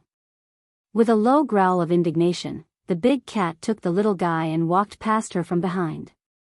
Looking at the big cat's attitude, it was also as arrogant as a pushover. It was not willing to let the little guy talk to this woman at all. The reason why Qin Shuiqing was still standing here was because of Qin Shuiqing. It wasn't that she didn't want to leave, but she couldn't. Every time she tried to leave, Qin Shi would always use a method she couldn't understand to grab her back. It was as if there was an invisible hand stopping her. Even if she wanted to climb over the wall to escape, that hand would grab her and put her back into the courtyard. It was like being trapped in a toy castle. And she was just one of the toy soldiers. This kind of celestial means also completely cut off Qin Shuiqing's idea of escape. Dao initiation, Dharma cultivation, ascension. The lineage of necromancers was too mysterious. Although Qin Shuiqing had heard about it a long time ago, she didn't expect that a real necromancer with cultivation would be so terrible. Therefore, she was also very honored to become Qinshi's captive. Although she was a captive, she was actually treated well. Except for not being able to leave the courtyard, Qianxi didn't do anything to her. Or it could be said that Qianxi didn't dare to do anything to her. Did he want to tie her up and hang her upside down with a whip dripping wax? She was his sister-in-law, not an outsider. They were all family. Obviously, Qianxi couldn't offend her too much. Qianxi only had one purpose, and that was to make her tell him where Yingying was. Perhaps seeing that Qianxi didn't dare to do anything to her, Qin Shueqing simply closed her mouth and refused to say a word. Qianxi couldn't do anything to her, so he could only let her be. His sister-in-law had just arrived. As her brother-in-law, he still had to be a little polite to her. However, Qianxi's patience was always limited. Therefore, he could only hope that Qin Shueqing wouldn't refuse a toast only to be forced to drink a forfeit. Otherwise, it would be embarrassing for everyone. Obviously, it wouldn't be a good thing. Because the little fellow didn't like to eat outside food, Qianxi had already started to cook as early as the second day after she moved in. Today, there were distinguished guests, so Qianxi made a particularly sumptuous meal. 4 dishes and a soup, all of which were main dishes. One of the dishes was braised shark's fin in yellow sauce. This dish was characterized by its bright apricot yellow color, soft and tender meat, extremely mellow and fresh taste, and the whole wing was juicy. Because it was too cold, Qianxi could only put the dishes on the table in the west wing. After he brought the dishes one by one, the little fellow didn't even need to be called. She rushed over on the big cat as soon as she smelled the aroma. "Papa! It smells so good. I'm hungry." "If you're hungry, wash your hands. You can eat after washing your hands." "Okay. Big cat, let's wash our hands." With the temptation of delicious food, the little mischievous girl finally didn't need Qianxi to wait on her. She ran to wash her hands by herself. At this time, Qianxi walked out of the room and looked at Qin Shueqing opposite him. He asked very politely, "Do you want to eat together?" As he spoke, Qianxi turned sideways and pointed to the table behind him. However, after hearing his words, Qin Shueqing was like a cat whose tail was stepped on. She immediately shouted angrily, "Bah!" After fiercely glaring at Qianxi, she opened the door of the east wing, walked in, and slammed the door. The weather was so cold, but she still stood in the yard for so long in the cold wind. Thinking about it, it was quite silly. Qianxi smiled softly and returned to the west wing, very satisfied. The whole yard was set up by him. As long as Qin Shueqing didn't tell him the whereabouts of Yingying, she would have to obediently stay here for one more day. When he forced Qin Shueqing to stay just now, Qianxi had already used his true qi to search her body. However, Qin Shueqing didn't bring her mobile phone, so Qianxi couldn't check her phone number. 3 days, Qianxi only gave her 3 days to consider. If she still refused to tell him after 3 days, then don't blame him for not giving her face as her brother-in-law. Just as Qianxi was thinking about how to deal with Qin Shueqing, the little girl ran back after washing her hands. She climbed onto the chair with all her strength, picked up the spoon and was ready to eat. However, at this time, the little girl seemed to have thought of something. She quickly turned her head and looked out of the window. Then, she asked with some doubts, "Papa, where's that sister just now? Isn't she going to eat with us?" Hearing this, Qianxi rubbed her head and pulled the plate of braised shark's fin to her. Then he said with a smile, "She's your mother's sister."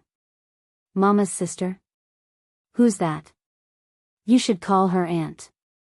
"Aunt? Aunt doesn't eat with us? She's good at martial arts, so she doesn't need to eat." "Oh, Aunt is so pitiful. The food is so delicious, but she doesn't need to eat. Good girl, eat more if it's delicious."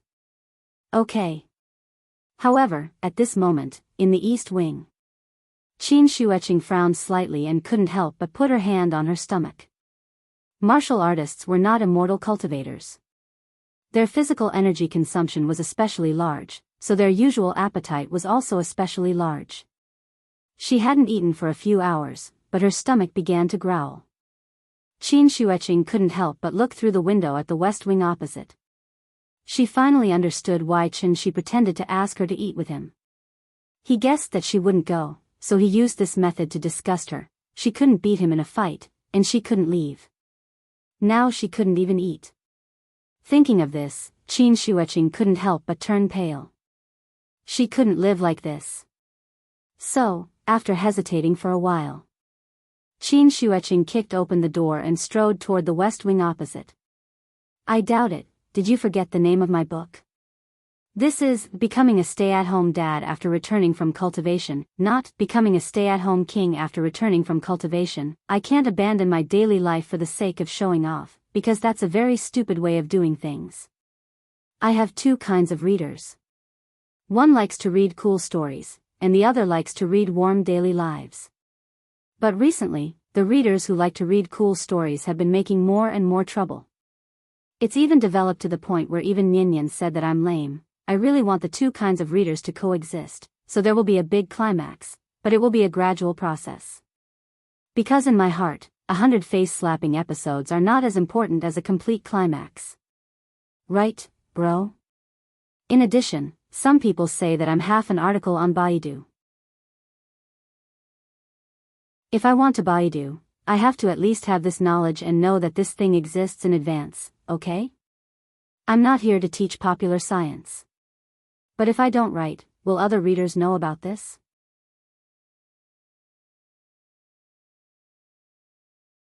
Chapter 103.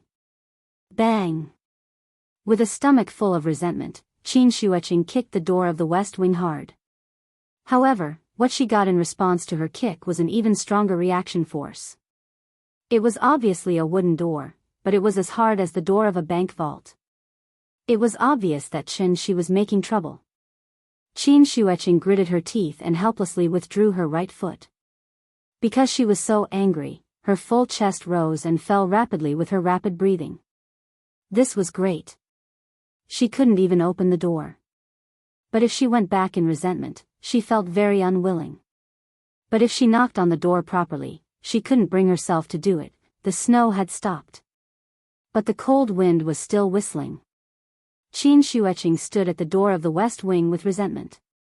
She didn't know what to do now. She finally understood what despair was.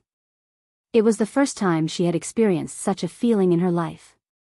She couldn't beat him, and she couldn't run away. With her status, it was impossible for her to curse in the streets like a shrew. What else could she do? Qin Shi was like an experienced hunter. And she was like an injured prey, being wantonly played by Qin Shi in the palm of her hand. The more Qin Shueqing thought about it, the angrier she became. So she immediately turned and walked back to the east wing. Her stubbornness also came up. She was a martial arts grandmaster in the clasping Dan realm.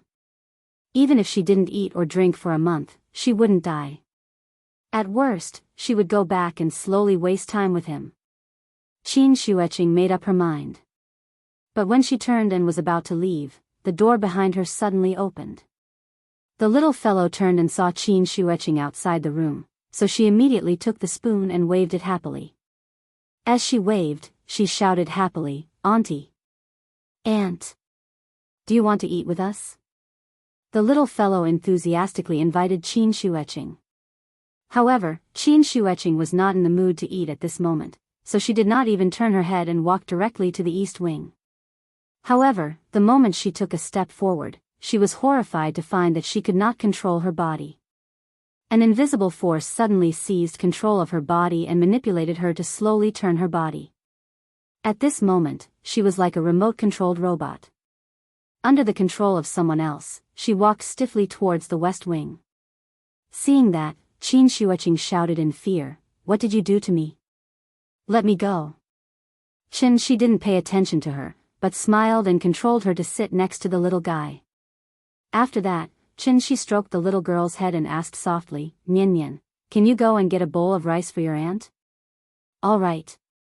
Hearing that, the little fellow immediately nodded happily, then jumped off the chair and ran to the rice cooker to fill Qin Shueqing's bowl with rice. Although she did not understand what the word aunt meant, as long as it had something to do with mama, the little fellow would show full enthusiasm. While the little fellow went to get more rice, Xianxia turned to look at Qin Shueqing and asked with a smile, "What do you think? Isn't my daughter cute?" Qin Shueqing struggled to get rid of Xianxia's restraint, but it was obviously in vain. Therefore, she had to scold him harshly, "Let me go." "I can let you go, but you have to eat this meal first." Xianxia smiled and pointed to the dishes on the table. Qin Shueqing did not answer, but glared at him fiercely. "Aunt, the rice." The little fellow quickly ran back with the bowl and then happily raised the bowl in front of Qin Shueqing. Seeing that, Qin Shueqing was still a little hesitant. Xianxia did not talk nonsense with her and immediately controlled her to take the bowl from the little fellow's hand. Qin Shueqing flew into a rage and wanted to scold Xianxia. But at this time, she found that she could move again. After being stunned for a moment, Qin Shueqing's first reaction was to leave here. But just as she moved, Xianxia restrained her again. "You," Qin Wanqing wanted to say something, but as soon as she said a word, it was as if someone was strangling her neck. She swallowed the words that she was about to say. Xianxia glanced at her lightly and said calmly, "Eat." At this time, the little fellow also ran back to her seat, took the spoon and was ready to start again.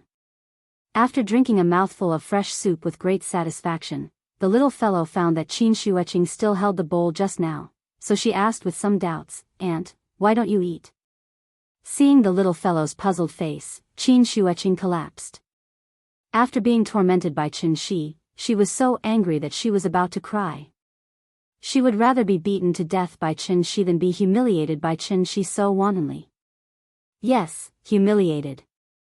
Like a doll, Xianxia held her in his hand and played with her casually. She tried for a while and found that she could speak. She immediately said quickly, "Let me go, I'll eat." As soon as she finished speaking, she found that she could move. So, Qin Shueqing held the bowl in one hand and the chopsticks in the other, stiffly digging into the bowl of steaming white rice. She didn't take any food and just ate the rice. Seeing that she didn't take any food, Xianxia said with a smile, "You're a guest. Don't just eat. Try the food I made." Hearing this, Qin Shueqing's movements paused. Then, a line of tears suddenly fell from her face. She was angry and cried because of Xianxia. Xianxia didn't expect that he could make his sister-in-law cry, so he quickly asked the little fellow, "Nian, are you full?" "I'm full. I'm so full." "Then go watch cartoons with Big Cat." "Okay." When it came to cartoons, the little fellow was full of energy. So, when Xianxia put her on the ground, she shouted for Big Cat to watch cartoons on the bed. After the little fellow left, Xianxia turned to look at Qin Shueqing. At this time, Qin Shueqing had secretly wiped away the tears on her face. "Let's talk." Qin Shueqing didn't say anything, but lowered her head and continued to dig into the white rice in her hand. She didn't have the arrogance she had when she first arrived. Instead, she looked more like a little woman who had been wronged. This was also the result that Xianxia wanted. Seeing that she had finally removed the layers of shell, Xianxia asked again, "I'm really curious. Why did you have a flash of murderous intent when you first saw Nian?" Qin Shueqing was stunned. She didn't expect that Xianxia could even feel this. "You should be glad that the murderous intent in your heart disappeared in a flash. Otherwise, I think we might not even have the chance to sit here and talk." The so-called murderous intent and murderous intent, one represented the desire to kill, the other represented the preparation to kill. The two didn't seem to be very different, but there was an essential difference. The murderous intent was an idea that came out in an instant, while the murderous intent was the breath before the preparation to kill. Qin Shueqing was a master of martial arts, so every time she was ready to make a move, the muscles all over her body would naturally tighten, and the pores would immediately contract and close. If it was a master of the same level, he would naturally be able to detect all kinds of subtle changes in her body. This was the so-called murderous intent, which also meant that she was about to make a move. The murderous intent could be perceived, but the murderous intent couldn't be perceived. Because the murderous intent was just a kind of thought. Unless one could see through people's hearts, how could one perceive the thoughts of others? She couldn't see through people's hearts. But he could infer from Qin Shueqing's subtle expression at that moment. Qin Shueqing should really be glad. The murderous intent in her heart came and went quickly. Otherwise, she would really be crushed to death by Chen Shi on the spot. Qin Shueqing didn't answer. Chen Shi smiled and continued, "You are very strange. I guess you haven't even killed a chicken, but today you want to kill a child, and it's your sister's child. Tell me, why?" After that, Chen Shi looked at her quietly. Qin Shueqing held the bowl and lowered her head as if she was thinking. She was silent for a long time. Chen Shi also waited for her for a long time.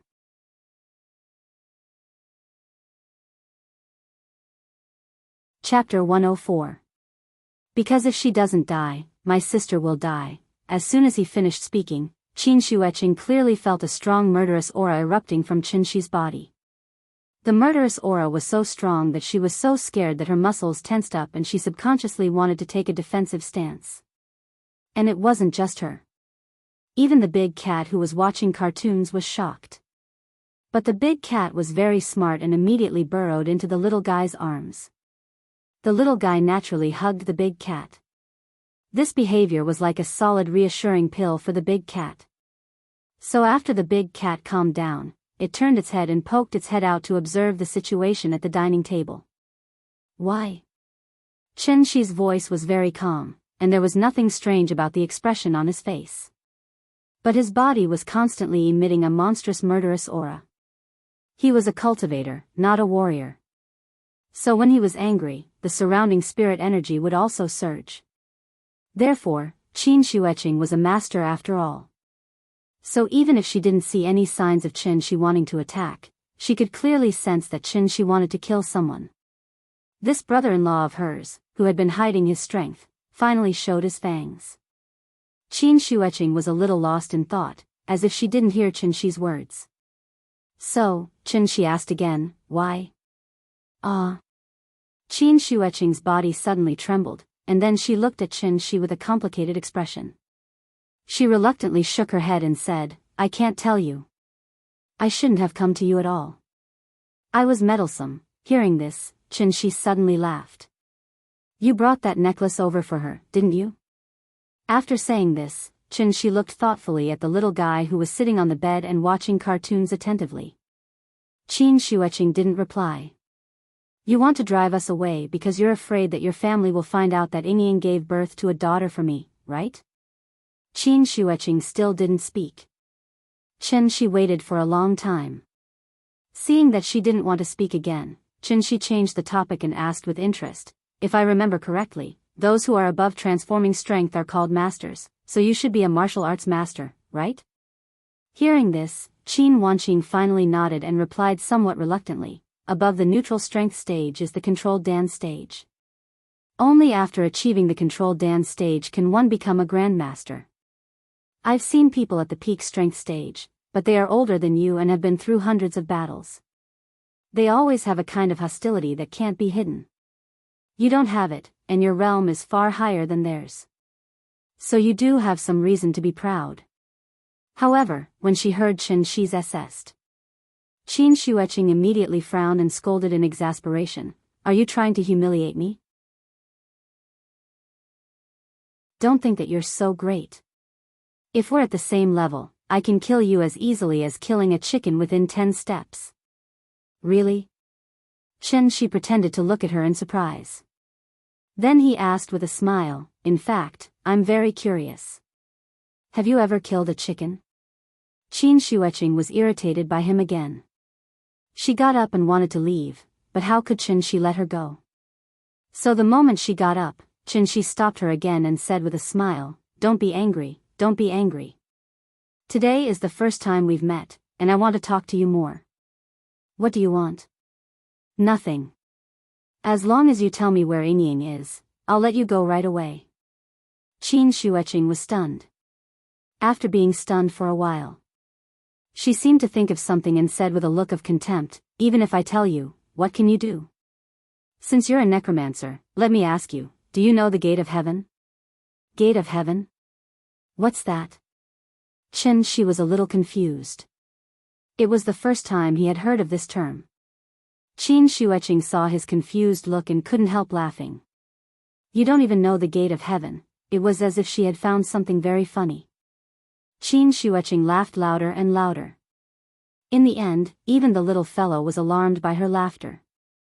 The little fellow turned her head and glanced at this strange ant. Then she continued to watch cartoons with the big cat in her arms. Xianxia didn't speak, but looked at her quietly. He was as calm as a pool of stagnant water, without any ripples. Xianxia laughed for a while, but when she saw Xianxia's indifferent look, her face fell again. Bah! Summer insects can't talk about ice, and frogs in the well can't talk about the sea. You're really like an arrogant toad. Oh. Is that so? Xianxia also laughed with her and asked, the gate of heaven you're talking about, is it the southern gate of the heavenly court? As long as you walk through the southern gate, you can be ranked as an immortal? Hearing this, Xianxia laughed and said, if you want to understand it that way, it's actually not wrong. And then? Xianxia spread his hands and asked with a puzzled look, what does that have to do with me? Xianxia was choked by his words. She felt like she was playing the lute to a cow. Therefore, she couldn't help but say angrily, my sister and I are Xiannu who presides over the gate of heaven. If the gate of heaven doesn't open, we can't get married. If people find out that she has a child, my sister will be burned alive. Oh, I see, Xianxia nodded, then suddenly stood up and began to clean up the tableware on the table. After realizing that she had said something wrong, Xianxia stared at him blankly. After a while, she asked hesitantly, what else do you want? My sister asked me to give you the necklace so that you can forget about her. We are Xiannu, we can't get married. Hearing this, Xianxia said as he cleaned up, Ying knows about this rule, right? But she still chose to give birth to Nian, which means that she doesn't want to be a Xiannu, right? Xianxia didn't reply. When Xianxia looked at her, her eyes were also a little evasive, as if she didn't dare to look at Xianxia. Since Ying doesn't want to be a Xiannu, do you think I should take her home? Hearing this, Xianxia suddenly became anxious and couldn't help but exclaim, no. You can't go. You'll kill my sister. Kill her? No, I'm going to take her home. Xianxia was a little agitated and wanted to say something more. But at this time, Xianxia suddenly waved his sleeve. Then, her whole body flew straight out of the courtyard like a kite, and then suspended in the middle of the courtyard, unable to move. After binding her in the middle of the courtyard, Xianxia slowly walked out of the west wing. He raised his head and looked at Xianxia calmly. After a moment of silence, Xianxia asked calmly, tell me, where is Ying? Xianxia hesitated for a moment, but still chose to shut up.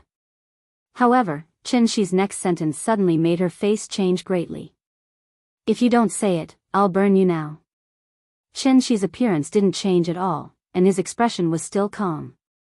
But Xianxia seemed to feel that the man standing in front of her now. He was like a wolf that had taken off its sheepskin, completely revealing the ferocious nature in his bones. Well, I'm different from most writers, because I can't stand trolls. I've been a failure for a long time, so I won't condone trolls acting presumptuously in front of me. There was already a wave of trolls when the female lead was in the lead role, and now there's another wave of trolls for my sister-in-law. Forcibly whitewashing? Lowering IQ? Illogical? Explaining too much will disgust other readers. So I won't open a chapter to explain the motives of my sister-in-law's behavior. The following is the extras. Xianxia took the little fellow to play the single-plank bridge. Halfway through, the little fellow felt it was very simple. So she asked Xianxia to let go of her, and she wanted to walk by herself. Xianxia couldn't persuade her, so he had to let go of her. The little fellow tried to take a step or two.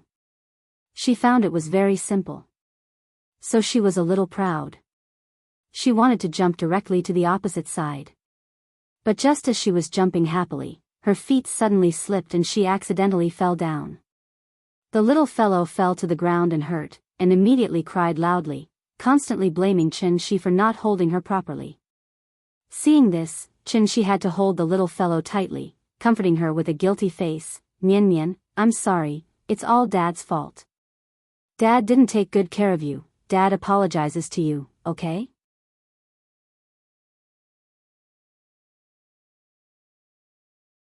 Chapter 105. The biggest difference between the heavenly jade world and Earth was, spirit stones, immortal herbs, cave abodes, and spirit veins could be snatched. Interest was the driving force behind all human actions. Marx once said, "Everything that people strive for is related to their interests." Xianxia had lived on Earth for more than 20 years. But he had lived in the heavenly jade world for more than 500 years. Could it be that those 500 years could not compare to 20 years? Obviously not.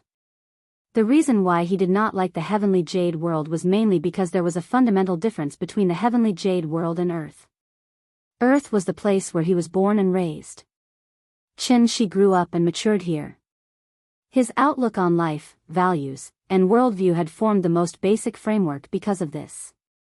So after he went to the heavenly jade world, he always felt that he did not fit in with that world. This was also one of the reasons why he risked his life to return to his roots. 3 years old is old, 7 years old is old. This was a proverb in Wuxia.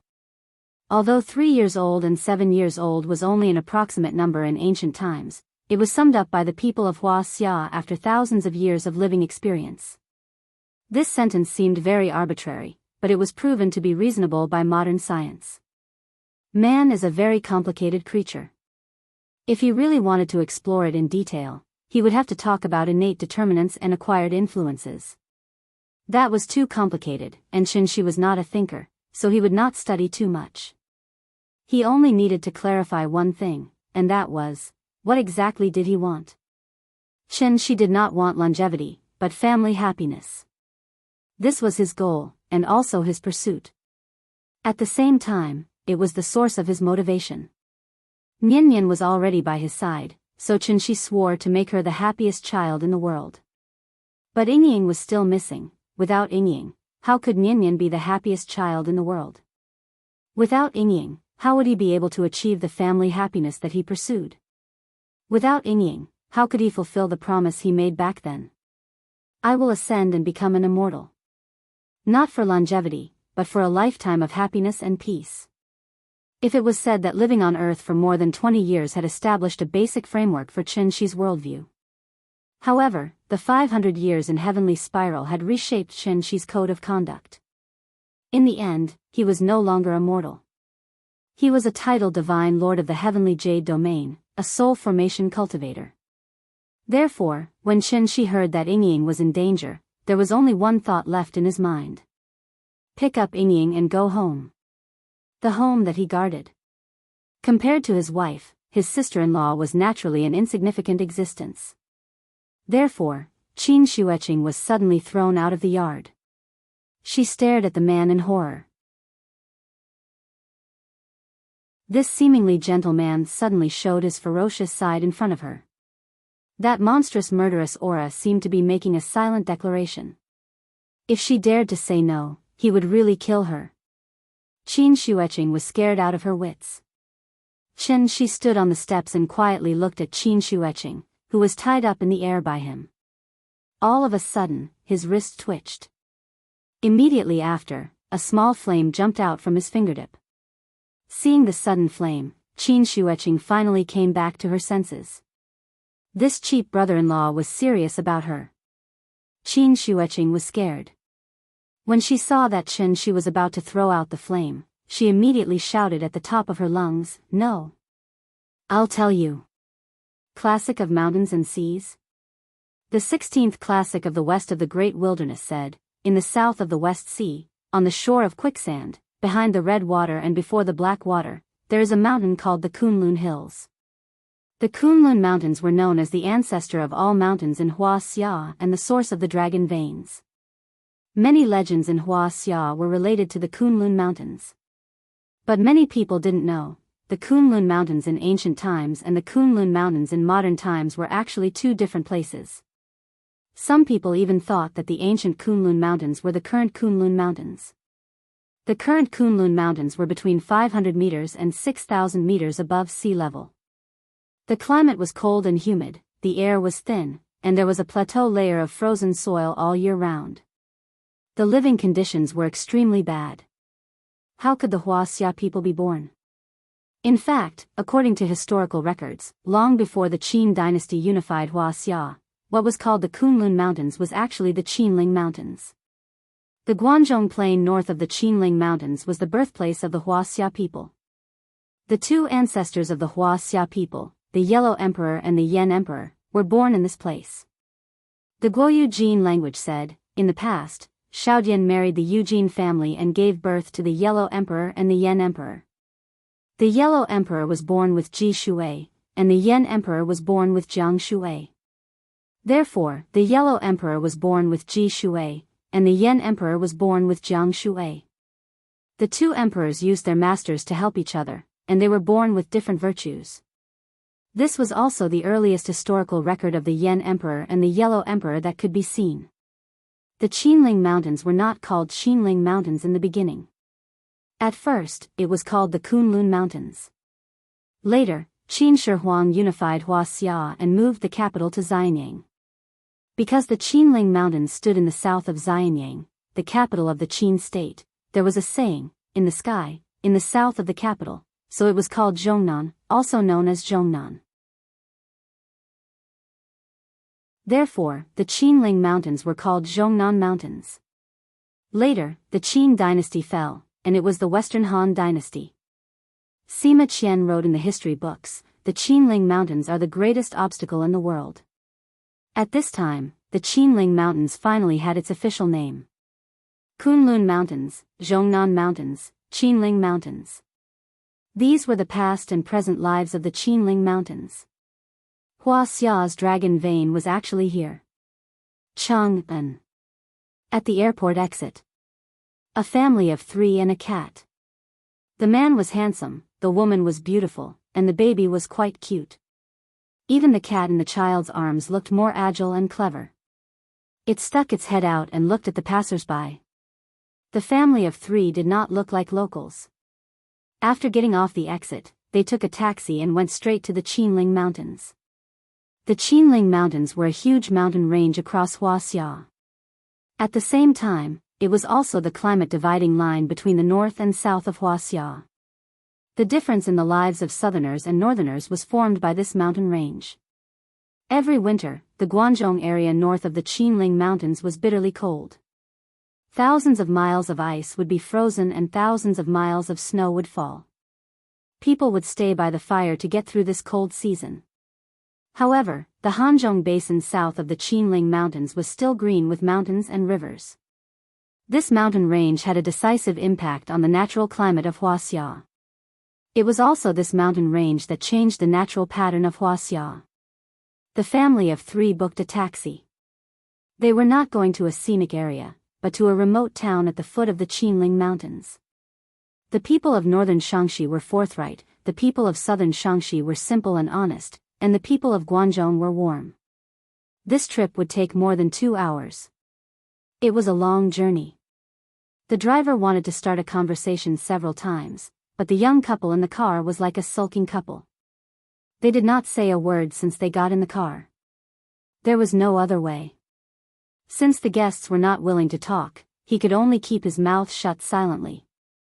The straight line distance from Chang'an to the Qinling Mountains was only 50 to 60 kilometers. It had not snowed in Chang'an yet, but the Qinling Mountains had already turned into a vast expanse of white. The town they were going to was about 200 kilometers away from Chang'an. When they were about to reach the town, it started to drizzle. The weather was dark and the rain was hazy. There was also a thick fog on the mountain. When they looked up, they could only see a misty expanse. They had made a lot of money on this trip, so the driver was very polite and gave them an umbrella. He was also a little curious about this family of 3, so after he left, he glanced at them through the rearview mirror. There were some raindrops on the rearview mirror. Through the mirror, he saw the family of 3 slowly walking up the mountain path. Going up the mountain on such a cold day? Old man, don't rush me. I really can't write that much. Think about it, you know that I'm here to write books to make money. Do you think I can't live with the money? The background of this book is very large. The foreshadowing has to be linked together, so it's very difficult for me to write it. Please, can you please understand? Even if it's on Baidu, I have to check it one by one. After digesting it, I'll put it into my settings.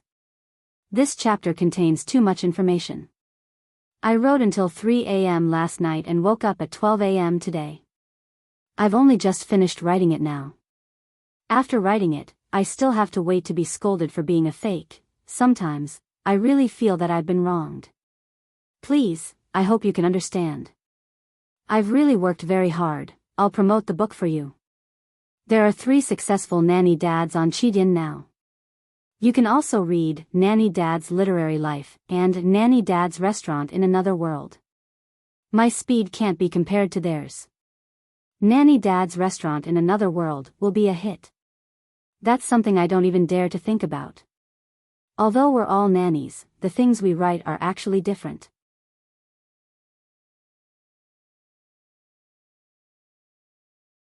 Chapter 106.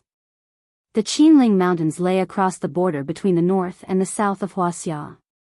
It was the mountains that divided the north and the south, the earth cut the rivers, and the east and west meandered. The vast momentum and continuous magnificence made it difficult for people to see the whole picture, but they had to explore. The world was big and chaotic. It was rare that the mountains were still there.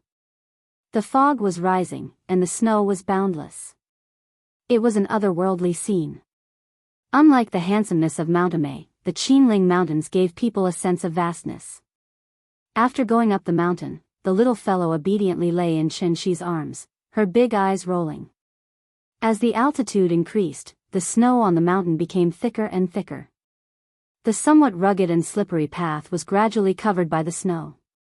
Looking up, it seemed that there was only white left between heaven and earth. When the little fellow saw the thick snow piled up like a quilt, she finally couldn't help but hug Qianxi's neck and said coquettishly, Papa, I want to play in the snow." Hearing this, Qianxi stopped, pinched her little face, and then put her down in a relatively flat place. Seeing the thick layer of snow in front of her, the little fellow also became playful. She was holding the big cat and suddenly swung her arms with all her strength.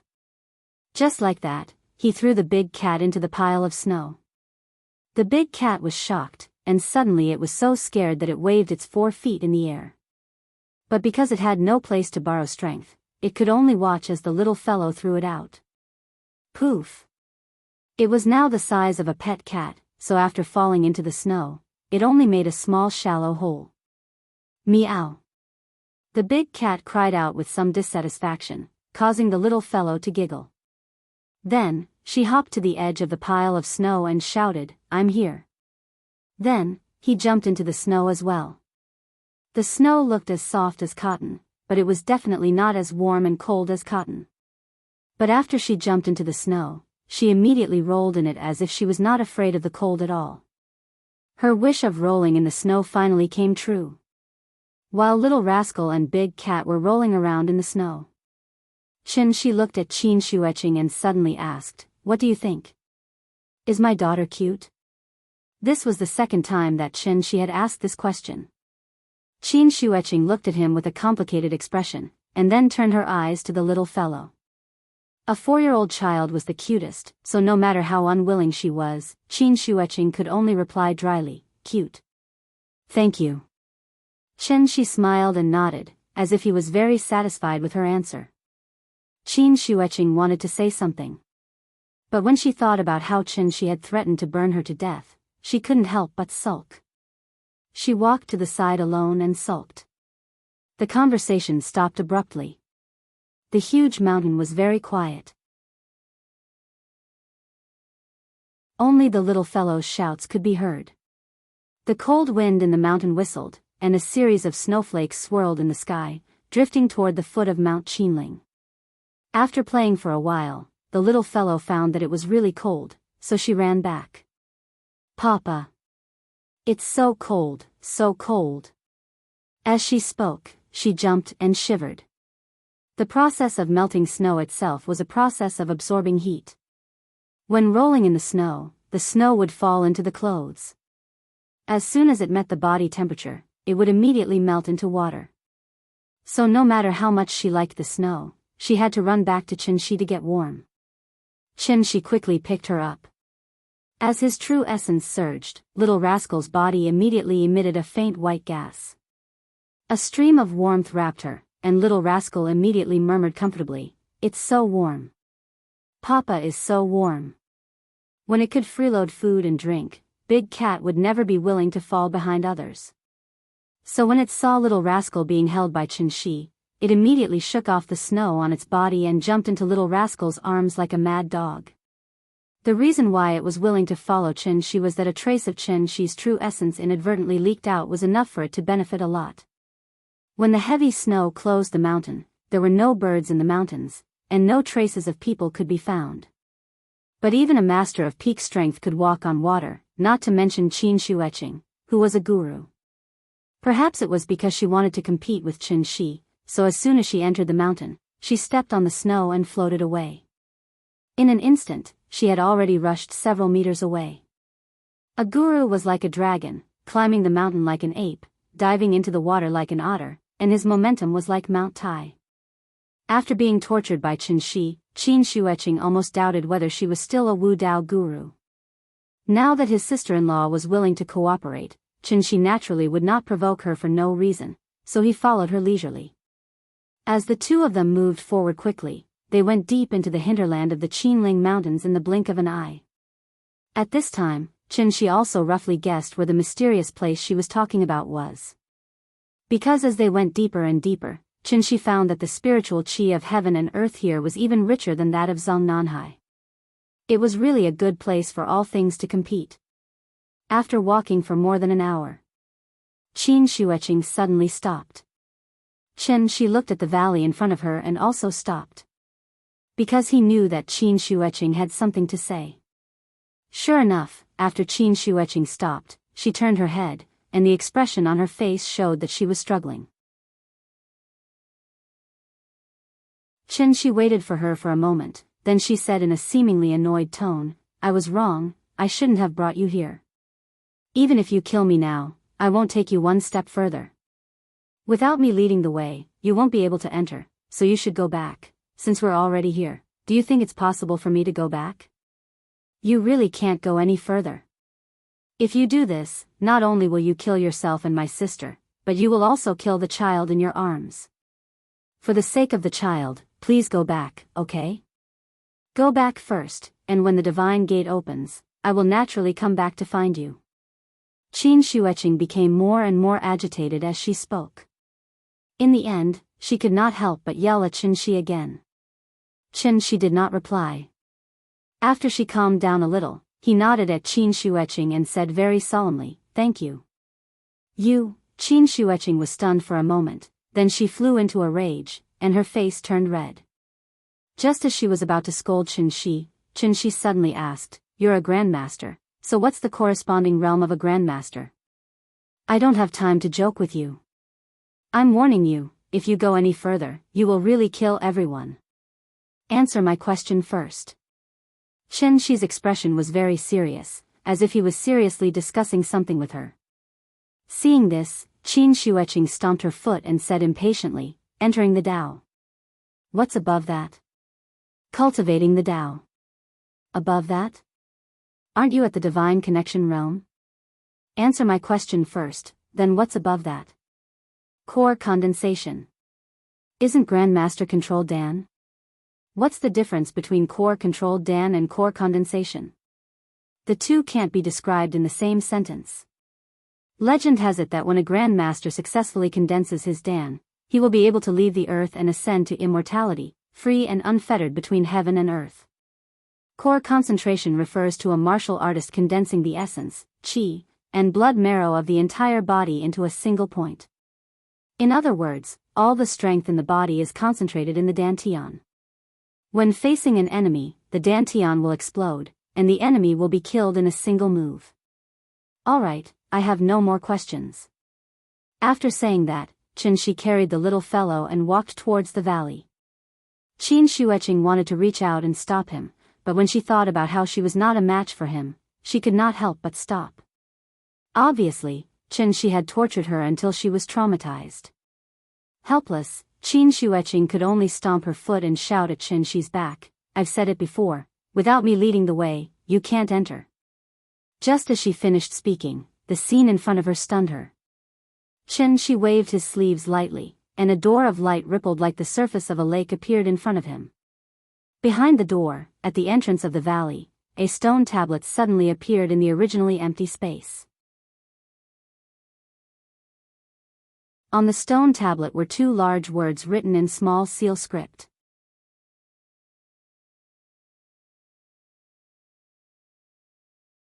Chapter 107.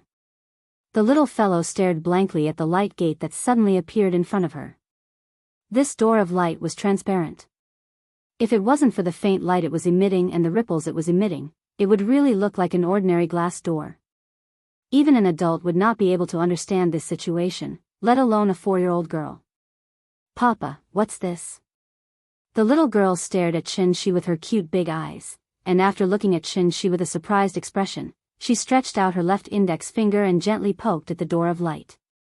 Then, when her finger touched the light gate, she felt nothing. It was as if she was touching air. Her finger went through the light gate as if she was putting her hand into water.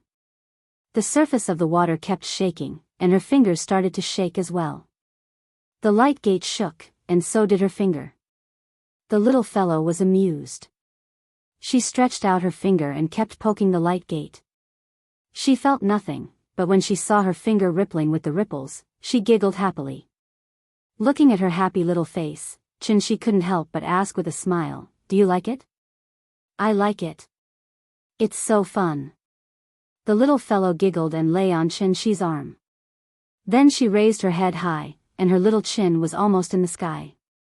"Papa will take you in to play, okay?" "Okay." The father and daughter quickly reached a consensus. Then Qianxi looked back at Qin Shueqing and asked with a smile, "What about you? Do you want to go with us?" Qin Shueqing looked at him in a daze. This mountain guarding formation was left by the ancient sages. How could it fail? Qianxi looked at her strangely. Seeing that she didn't speak, he stepped directly into the light gate with the little fellow in his arms. "Wait. I'll go with you." At this time, Qin Shueqing suddenly reacted and ran after him. "I'll take you in. But you'd better leave her here. Don't you still have a monster? If you let this monster keep an eye on her, there shouldn't be any problem. I'll go in with you. It'll be more convenient for us to move around." Qin Shueqing pointed at the big cat in the little fellow's arms, trying to persuade Qianxi to leave the little fellow outside. Hearing this, Qianxi gently shook his head and answered with certainty, "Yingying is my wife and Nianyan's mother.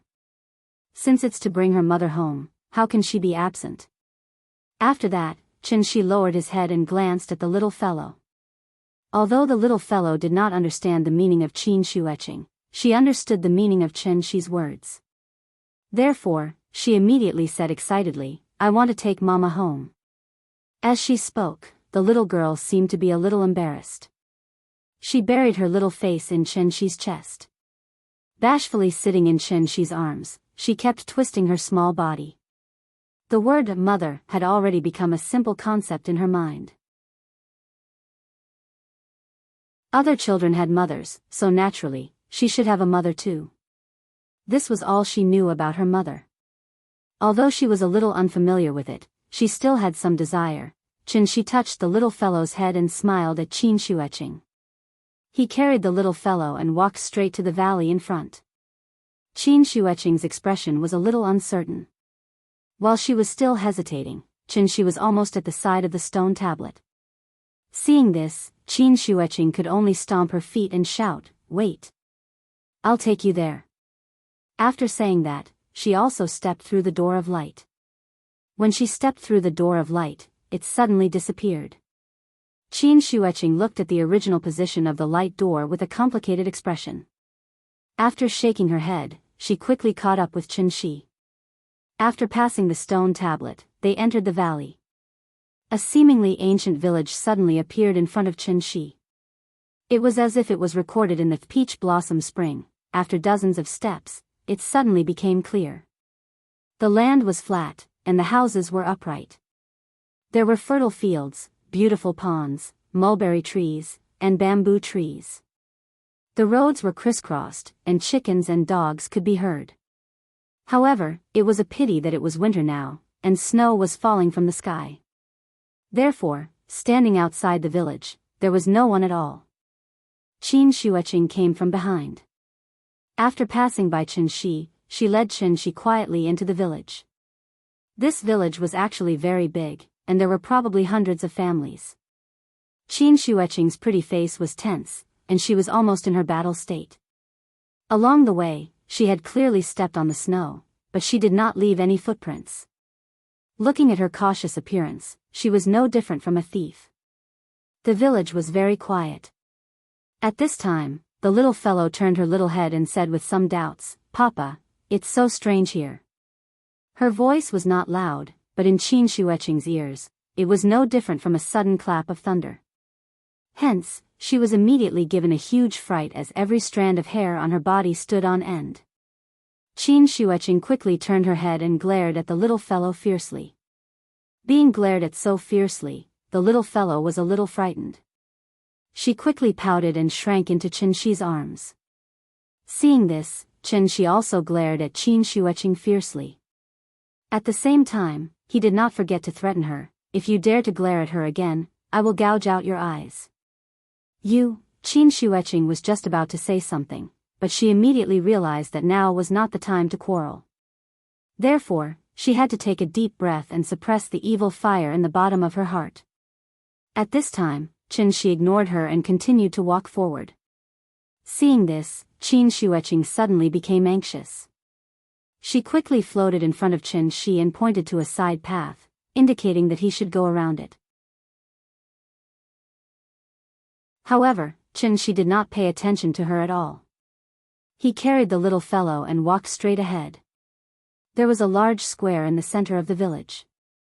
It was about the size of 2 basketball courts. In the center, there was an ancient bronze cauldron about 2 meters high. Because of the heavy snow, the ancient cauldron had been covered with a thick layer of snow. There were even a few icicles hanging from the protruding ears of the cauldron.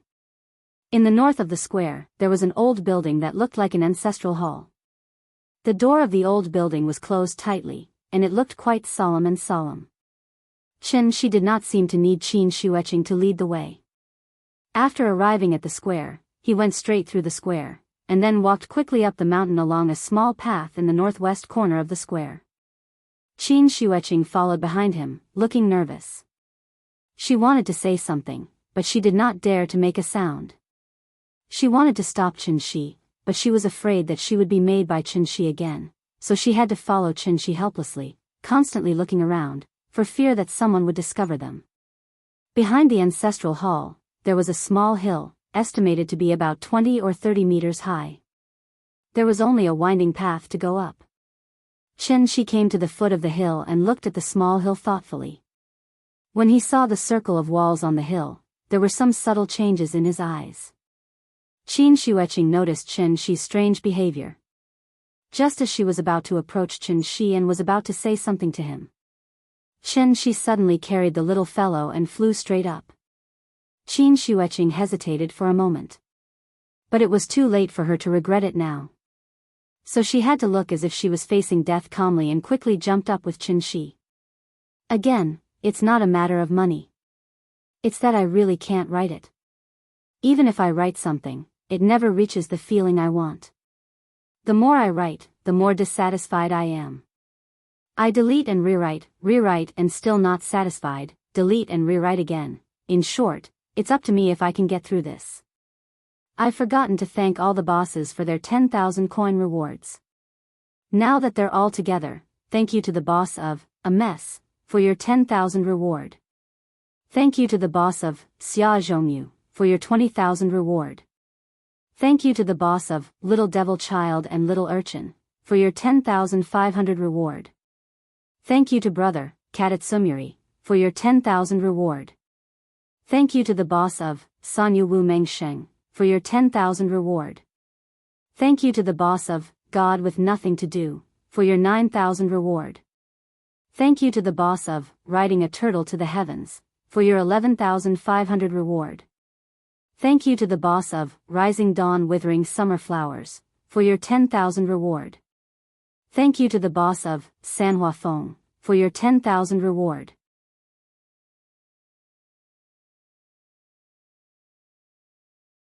Chapter 108.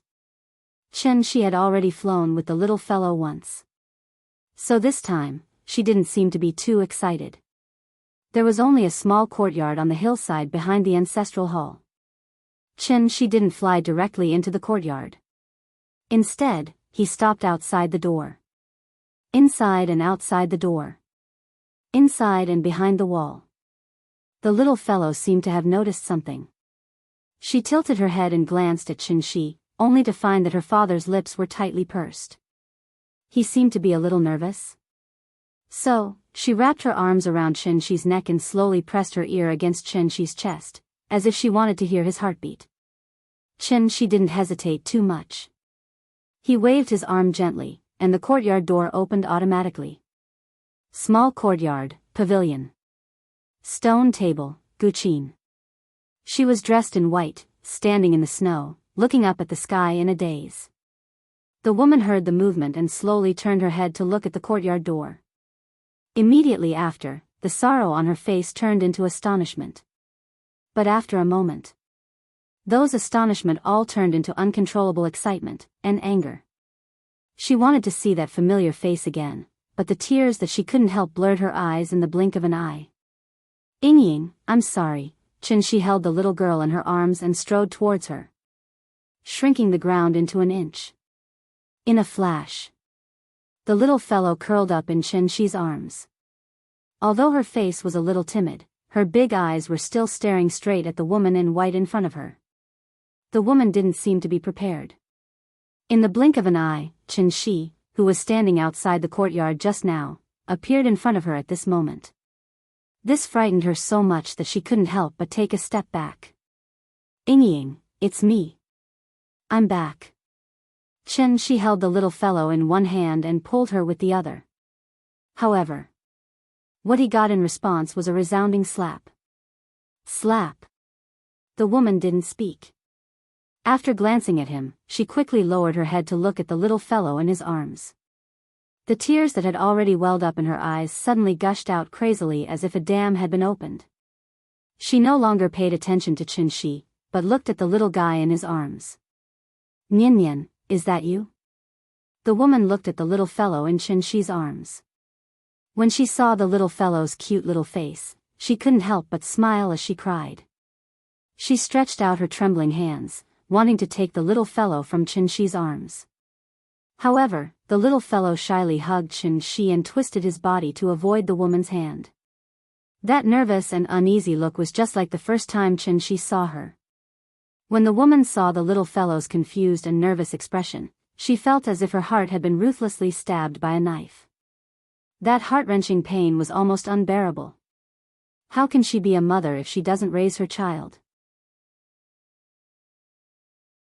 That was why her daughter was so unfamiliar with her when she was already so old. This was retribution. Seeing this, Xianxia hurriedly said to the little fellow, Nian, call me mommy. Do you remember what mommy looks like? Do you remember that you've been looking at family photos every day? Think about it. This is mommy. The little fellow clutched Xianxia's clothes tightly. She looked uneasily at the crying woman in front of her. She hesitated for a moment. Then she suddenly stretched out her little hand to the woman and said softly, Mommy. The woman was stunned, as if she couldn't believe her ears. Seeing this, the little fellow raised her voice and shouted again, Mommy, hug. The woman trembled and stretched out her hands again. And this time, the little fellow took the initiative to reach out her hands to her. She stiffly took the little fellow from Xianxia's arms. The little fellow wrapped her arms around her neck. Seeing that her tears were still flowing, she stretched out her little hand to wipe her face and said very sensibly, Mommy, don't cry. You won't be beautiful if you cry. The woman stared blankly at the little fellow, quietly feeling the warmth from her hands, but her tears still fell uncontrollably. The little fellow wiped her tears. Seeing that she was still crying, she wrapped her arms around her neck and leaned on her body, saying softly, "Mommy is a great beauty. Don't cry. You won't be beautiful if you cry. If Mommy isn't beautiful, I won't be beautiful when I grow up." The child was so sensible. The woman suddenly broke down. She hugged the little fellow tightly and slowly squatted on the ground. Her crying was so heart-wrenching, as if she was a Xianglin sister-in-law whose child was taken away by a wolf. It was so sad that it could break one's heart. The little fellow was very sensible. She hugged the woman and comforted her. "Mommy, don't cry, don't cry." As she spoke, she used her little hand to gently pat the woman's back. She stood silently by the side, looking at his lover's crying appearance. He couldn't help but have mixed feelings. Time had faded her immaturity and draped her with a trace of vicissitudes of life. He couldn't avoid that slap. Qin Ruoying. Qin Ruoying. Perhaps the little fellow's comforting words were effective. The woman gradually stopped crying. After calming herself down, she gently let go of the little fellow. Then, she held her hand and stood up again. Her eyes were slightly red, and when she looked at the little fellow, her eyes were filled with love. But when she looked at Qin Shi, her gaze became very complicated. After hesitating for a moment, she said softly, "Why do you want to leave?" Her voice was very soft, and it sounded as if there were no emotions. Qin Shi's heart immediately rose to his throat. After hesitating for a moment, Qin Shi suddenly formed a seal, then lightly tapped the woman's forehead. The woman was stunned. Then, the huge amount of memories crazily rushed into her mind like a tide. Heavenly Jade World. Heavenly Yen Divine Sect. Servant Disciple. Qin Shi at that time. Hesitation, struggle, helplessness, loss, but most of all, pain. It seemed like a simple move, but because Qin Shi forcefully used his soul, he immediately suffered a backlash, and he couldn't help but let out a muffled groan. After hearing Qin Shi's groan, Qin Ruoying immediately reacted and hurriedly shouted, "That's enough." Seeing him in pain, she couldn't help but cry anxiously. Qin Shi's first few years of memories in Heavenly Jade World also made her finally understand, what exactly had he experienced all these years. "I miss you so much." Qin Ruoying threw herself into Qin Shi's arms, then leaned her head on his chest, and tears fell like rain. Qin Shi gently hugged her. She raised her head and looked at Qin Shi's face, which had become much paler in an instant, and couldn't help but murmur, "Do you know? After you left, I made a wish." Hearing this, Qin Shi could only endure the pain caused by using his soul, and reluctantly asked, "What wish?" "I wish that after leaving for half your life, you'll return as a young man." Her gaze was as clear as that day on Middle Mountain Road. There were tears at the corners of her eyes, but she suddenly smiled. Yingying's smile was charming. Seeing this, Qin Shi smiled with her. It was as if he had returned to the summer when he mustered the courage to confess his love. "Everything is as you wish." With that, Qin Shi gently pulled Qin Ruoying into his arms. He lowered his head and gently kissed those two slightly cold red lips. This kiss was 5 years apart. This kiss was 500 years apart. "From now on, I only wish to be with you for the rest of my life." Qin Xianxia stood outside the courtyard, not daring to enter. When she saw the two of them kissing, she seemed to finally understand something. 2 lines of clear tears kept falling down her cheeks, but the corners of her mouth raised slightly. But at this moment, an angry voice suddenly sounded. "Yuan Qin, what are you doing?" The smile on Qin Xianxia's face immediately disappeared. She retreated to the courtyard, somewhat afraid. And this also alarmed the two of them who were having an intimate moment in the courtyard. Seeing this, Qin Ruoying suddenly remembered something, and hurriedly pulled Qin Shi to the house next door. "Quick, take Nian Nian and leave first." At this moment, her face was full of panic, and there was no trace of happiness and sweetness on her face. However, at this moment, Xianxia gently held her hand and said very gently, "Don't be afraid, I'm here." Qin Ruoying still wanted to say something, but Xianxia pulled her into his arms and blocked her words with his mouth. "Papa, you're shameless. Shame, shame, shame."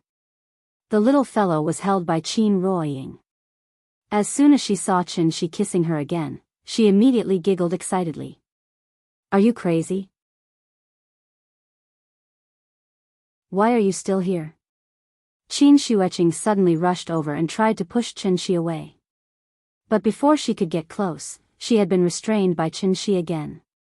Then, Xianxia gently let go of Qin Ruoying, and then asked very seriously, "Since I'm here, I must take you home today. Yingying, do you believe me?" Qin Ruoying was stunned for a moment. However, she quickly nodded her head and replied solemnly, "I believe you." Xianxia gently touched her face, and then bent down to pick up the little fellow. He held the little fellow in his left hand, and held Qin Ruoying in his right hand. The family of three faced the gate of the courtyard like this. There were more and more people outside the courtyard. In the end, even an old man with white hair and beard was alarmed. As soon as the old man walked into the courtyard, he saw Xianxia's unfamiliar face. And when he saw the little fellow in Xianxia's arms, he couldn't help but change his expression greatly. He pointed at the little fellow and scolded sternly, "Who is she?" Xianxia silently looked at everyone in front of him. Finally, his eyes stopped on the old man. Then, he turned to the big cat and said, "Big cat." The big cat had been squatting nearby and watching the fun. After hearing Xianxia's voice, it immediately jumped out and responded with a meow. "Get the carriage, meow." The big cat tilted its head, as if it didn't understand. "Let's go home." His voice was as loud as a bell and as loud as thunder.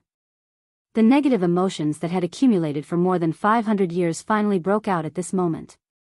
This is the last chapter before the release. The next chapter will be released on January 1, 2018 at 5 o'clock. After the female lead comes out, I think I still have a conscience. It's still the same sentence.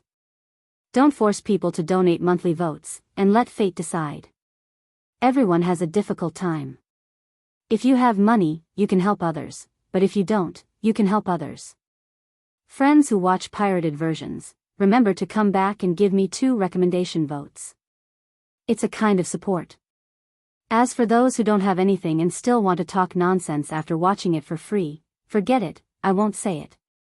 This chapter's BGM, The Snow Between the Eyebrows, Sword Net San's love song was changed into an official video by Sword Net San.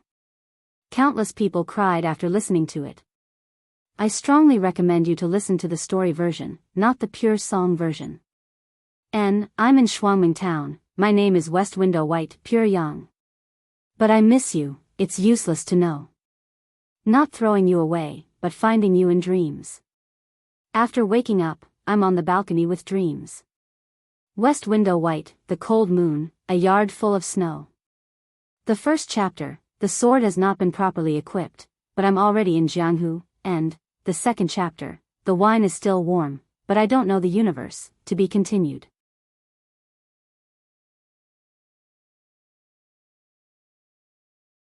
Chapter 109.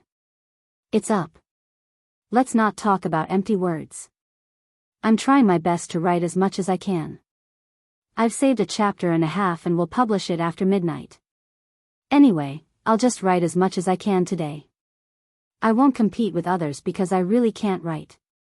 There's only one sentence, I can't give you the quantity, but I can give you the quality. So I hope you can give me your support and understanding, okay? For example, come and spend a dime to give me a first order? That's not too much, thank you for your support, especially those who supported the original version. And every single one of them who had tipped and supported. Heart to heart. I'll say the same thing, I don't mind pirated readers, but I'll try my best to encourage you to read the original version. Those who have money will support me, and those who don't will support me. Everyone has their difficulties, so I won't reject pirated readers. I won't open an anti-piracy website. I won't sell myself as poor or miserable. Because I've been writing novels for more than 10 years. Except for this one, I haven't even earned back the courier fees for the others. If I don't find a job, I'm afraid I'll starve to death. Well, I've opened a takeaway shop before, so I know a lot about takeaway. So I don't understand what some authors are thinking. They can't even afford to eat, so why don't they go out to work? If they go out to work and improve themselves in society, the things they write should be better than writing behind closed doors, right? Anyway, that's how I got through. Once this book is up, should be able to get rid of the title of flop. Thank you, all of you. Without you, I wouldn't be able to make a comeback today. You've also made me feel what it means to be pushed to the top. In 2005, I started my first book on Qidian. I wrote more than 100,000 words, but I didn't sign a contract. For the past 12 years, I'll write and submit when I'm free to see if I can sign a contract. The first time I signed a contract was in 2010. The longest book was more than 700,000 words. There were 2 subscriptions, and each of them was 13. Xuanhuan, fantasy, xianxia, sci-fi, urban, supernatural, including female genre and countless subcategories. I've written about everything except history and military affairs, which I haven't really written about yet. They all flopped. This book was also the first time I was pushed to the top by Sanjiang. I just want to encourage all of you. Please believe that God won't let you down. Your hard work today will pay off one day. It may be late, but it will never be absent. Let's talk about this book. I want to write a book that you will still talk about years later. No matter how many flaws it has, it is a work that I have put my heart and soul into. To be honest, I've already written so much that I've cried several times. What he had written had moved him to tears. Thinking about it, it was really strange. A lot of readers, actually, they're just posers, after reading the first chapter, scolded me for writing old-fashioned stuff, and started scolding me after reading 10 lines at a glance. To be honest, they might look down on my first chapter and think that my first chapter is very old-fashioned. But in fact, when I finished the first chapter, I had already cried. At that time, I had a very strange feeling. I was neither happy nor sad. There were clearly no fluctuations in my emotions, but I still shed tears. And that was only when I was writing the first chapter. Later, when I reached chapter 40, I cried again. At chapter 45, I also cried. However, many people praised chapter 55, saying that it was the highest quality chapter, but I didn't have any reaction. There were a few chapters after that. There were tears, but it wasn't enough. Until chapter 93. I was stuck at chapter 93 for a long time. But when I wrote the last paragraph, I shed tears again. If an author can write until they cry, I feel that I have succeeded. If it was an old author or an old reader, when they saw the title of my book, they could already come to a conclusion: this book has too many restrictions. Because, the core of Cultivation and Stay-at-Home Dad are conflicting. One is to train and fight monsters, the other is to live a warm life. Also, the timeline of Stay-at-Home Dad novels is very short, but the timeline of Cultivation is thousands of years. To be able to write such a result was something that I didn't expect at all, so I didn't save any chapters. Every chapter was written and published on the spot. To be able to write and publish on the spot to reach this level, I'm actually very satisfied. If it wasn't serialized, I think I could write even better. Chapter 107, I'm very satisfied. I hope you leave for half your life and return as a teenager. I didn't dawdle for half a day in vain. From the perspective of making money, chapter 107 shouldn't be a free chapter. If I were to open another book, I would definitely save 200,000 before publishing it. It's too difficult to not save any chapters. Let's talk about the update. I hope you can understand, I also want to write more, but I really can't do it. It's not that I'm not working hard, but I've already tried my best. To say something arrogant, I feel that the quality of my book is okay. For example, in chapter 97, when Ning Zhonghua called, I could actually choose to open a branch here and expand it into a complete set of pretentious face-slapping scenes. But I have other plots in my mind. I think the plots in my mind are more meaningful than these face-slapping scenes, so I don't want to write that. This also causes me to write very slowly, because I write every chapter very carefully, racking my brain to think about it.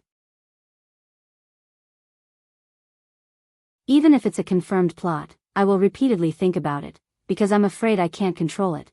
My way of writing also causes a lot of people to just skim through it. They might not even notice some details. Of course, even if you skip some of the key things that I think are the starting point, it won't affect the subsequent reading. This is the charm of online literature. If it's not good, I'll skip it. There will always be something I like. If there's really nothing that attracts me, okay, I'll abandon the book. I'm not an illiterate. I used to write brainless novels. But now, since I've chosen this topic, I have to write it properly. It's really hard to write, much harder than routine novels. So, I'd rather write the background setting that you don't want to see the most, rather than write these small branches. I hope you can understand my thoughts. Please forgive me. 2 chapters a day, try to keep it up. If you can write more, then add more.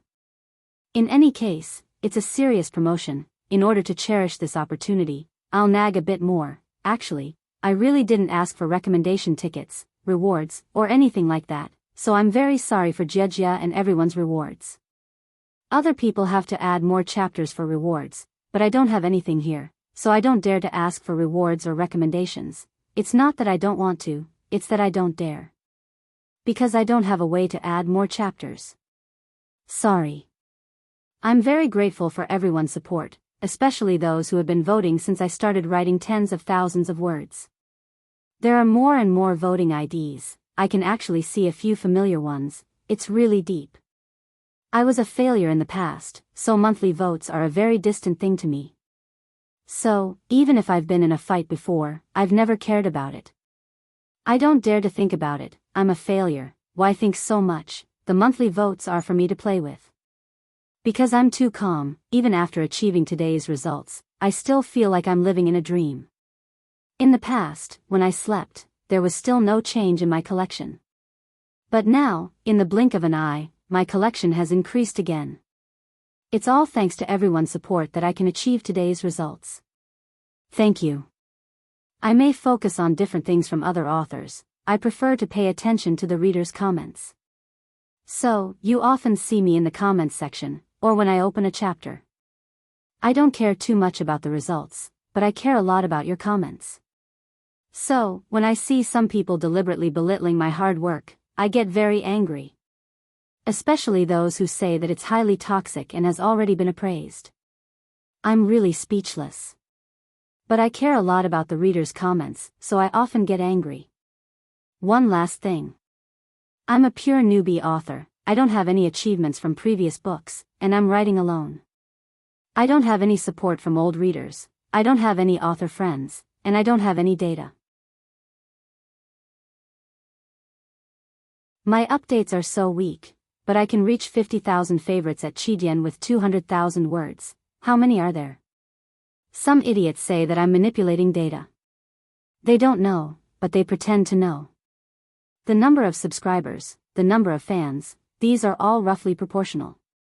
Whether I'm manipulating or not, any old author will be able to tell at a glance. I have such good results. Why do I need to manipulate my results to court death? Use your poor brain. Since my first recommendation, I've always been the first in the category of new books, category strong recommendation, 6 bands, 3 rivers, bookshelves, strong recommendation. When have I ever lost? I don't have many recommendations, because I'm a newbie and it's a city category, so it's hard to get a recommendation, and the editor didn't give me any extra recommendations. So, thank you for your support, brothers. Without you, I wouldn't have achieved today's results. Thank you for giving a failure for more than 10 years a chance to make a comeback. Thank you. December 31st, 2017. Yours truly. Happy New Year. I hope that in the coming year, you and I will still be side by side. VIP Book Group, 5178611243.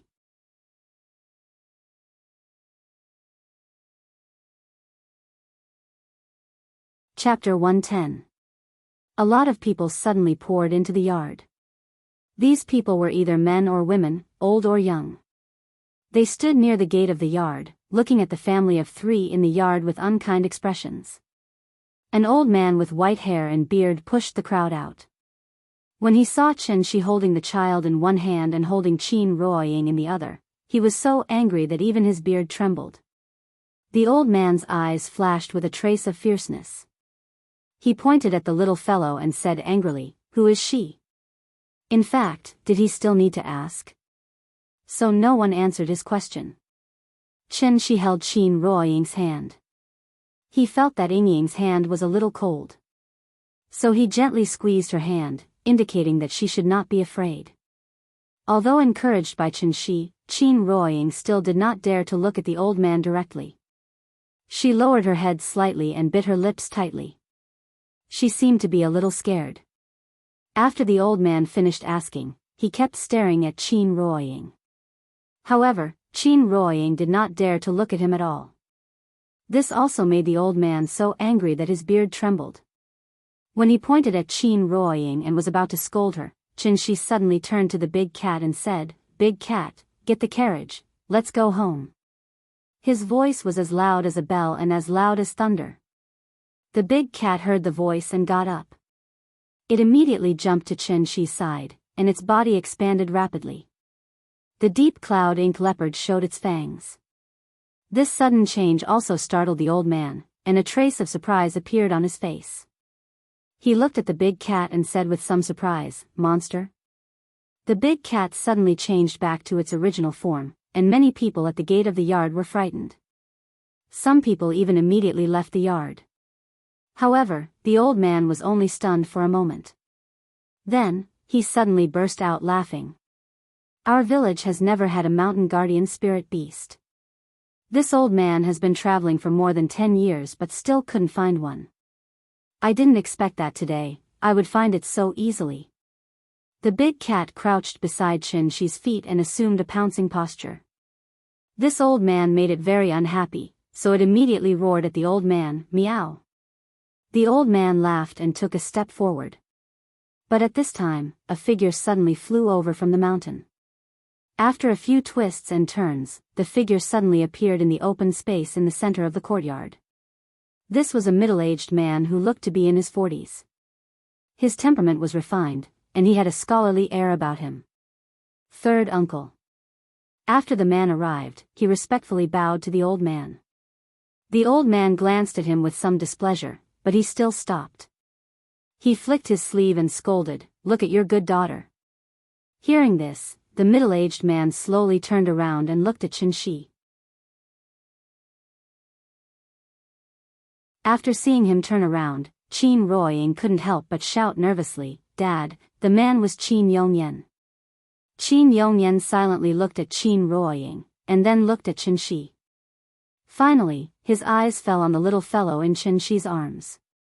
The little fellow was lying in Xianxia's arms. Seeing Qin Yongyan looking at her, the little fellow was embarrassed and hid her little face in Xianxia's arms. There were too many people here, and the little fellow had learned to be afraid of strangers. Qin Yongyan was silent for a long time. Then he sighed deeply, looked at Qin Ruoying with a complicated expression, and asked softly, "Ying, is this your child? How old is she?" Qin Ruoying didn't speak. Xianxia smiled and said, 4.5 years old. She will be 5 years old in summer. Qin Yongyan couldn't help shaking his head when he heard this. He seemed to be deeply moved as he sighed faintly, "So I'm already a grandfather." The grandfather and granddaughter met for the first time under such circumstances. The old man called third uncle was obviously not interested in seeing their family reunion, so he shouted again, "Qin Yongyan, let me ask you, Xian Nu had an affair with another man and gave birth to a bastard child. According to the ancestral rules, how should we punish her?" Qin Yongyan was stunned. He didn't turn around. Instead, he looked at Qin Ruoying and said in a low voice with a pained expression, "Fire." "Then why are you still standing there? Take them down." Qin Yongyan stood there with a complicated expression on his face. Qin Ruoying couldn't help crying when she saw him like this. She murmured sadly, "Dad, I'm sorry." As she spoke, she wanted to break free from Qianxi's hand and rush over.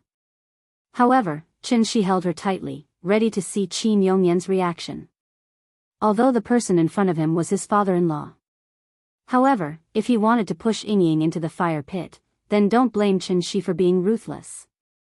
Qin Yongyan didn't respond. Third uncle waited for a while, but he still didn't move. He was so angry that he laughed and said, "What? You can't do it?" Qin Yongyan still didn't answer. Third uncle was furious when he saw this. He immediately shouted to the crowd behind him, "Xinghuai, Hian, take down this adulterous couple and that bastard child." As soon as he finished speaking, two figures suddenly rushed out from the crowd. "Old Qin, third uncle has given the order. Sorry to offend you." Zhao Xinghuai, Li Hoan, and Qin Yongyan.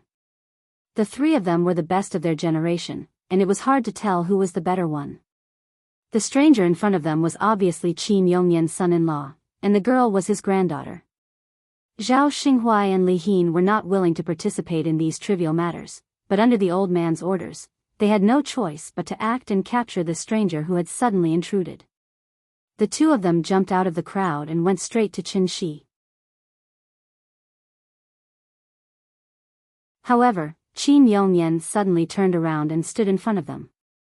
Then he directly hit Zhao Xinghuai's back with his palm. "Old Qin, you?"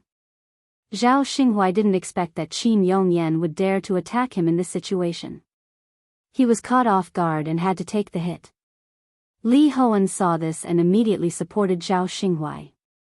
Then he started to fight with Qin Yongyan. The three of them were suddenly in a mess. Qianxi saw this and immediately said to the big cat, "Big cat, go and help him." Meow. The big cat joined the fight. Li Hoan was forced to turn around and fight, which immediately relieved the pressure on Qin Yongyan. The big cat was a monster in the awakening realm, which was equivalent to the foundation establishment stage of cultivators. However, Li Hoan could fight with the big cat without being at a disadvantage. This also allowed Qianxi to have the most direct judgment of their strength. Third uncle looked at the three of them with a gloomy face, but he didn't say anything to stop them. At this time, Qianxi suddenly let go of Qin Ruoying's hand. He gently pinched the little girl's face, and then very gently handed the little girl to Qin Ruoying. The little girl was still a little unfamiliar with her mother, so she immediately grabbed Qianxi and asked nervously, "Papa, what are you going to do?" "Papa is going to reason with them." "Good girl, you go to Mama." "Oh." The little girl nodded blankly. It was unknown whether she understood or not. Looking at the three of them suddenly fighting in front of her, the little girl thought that they were dancing. She tilted her head and thought for a while. She opened her mouth and was about to say something. However, Qianxi suddenly used a meditation spell on the little girl's forehead. The little girl fell into a deep sleep. "Good girl, go to sleep. When you wake up, we will be home." Qianxi gently touched her little face, and then touched Qin Ruoying's face. Qin Ruoying held his hand, and her face was full of worry. But at this time, Qianxi said to her with a smile, "I'll take you home." Qin Ruoying was stunned. "Yes." She nodded heavily and hugged the little guy in her arms even tighter. Qianxi took back his hand, turned around and took a step forward. Behind him, it was his wife and child. And his sister-in-law who couldn't speak or move and could only be anxious. In front of him, it was a group of strangers led by the old man. The old man looked at him and was about to ask someone to take him down. Qianxi suddenly opened his mouth and said two words softly. "Sword, come." He raised his right hand and grasped in the air. The wind and snow all over the sky seemed to hear his call. Like a dragon dancing, the wind and snow came with great momentum. The snow floated to Qianxi's hand and instantly condensed into ice. In the blink of an eye, a 3-foot-long sword condensed by ice appeared in his hand. With the sound of a sword, the wind and snow came. I stand with a sword. With frost and snow as my sword, I dare to be the enemy of the world. I give you quality, and you give me support and understanding, okay?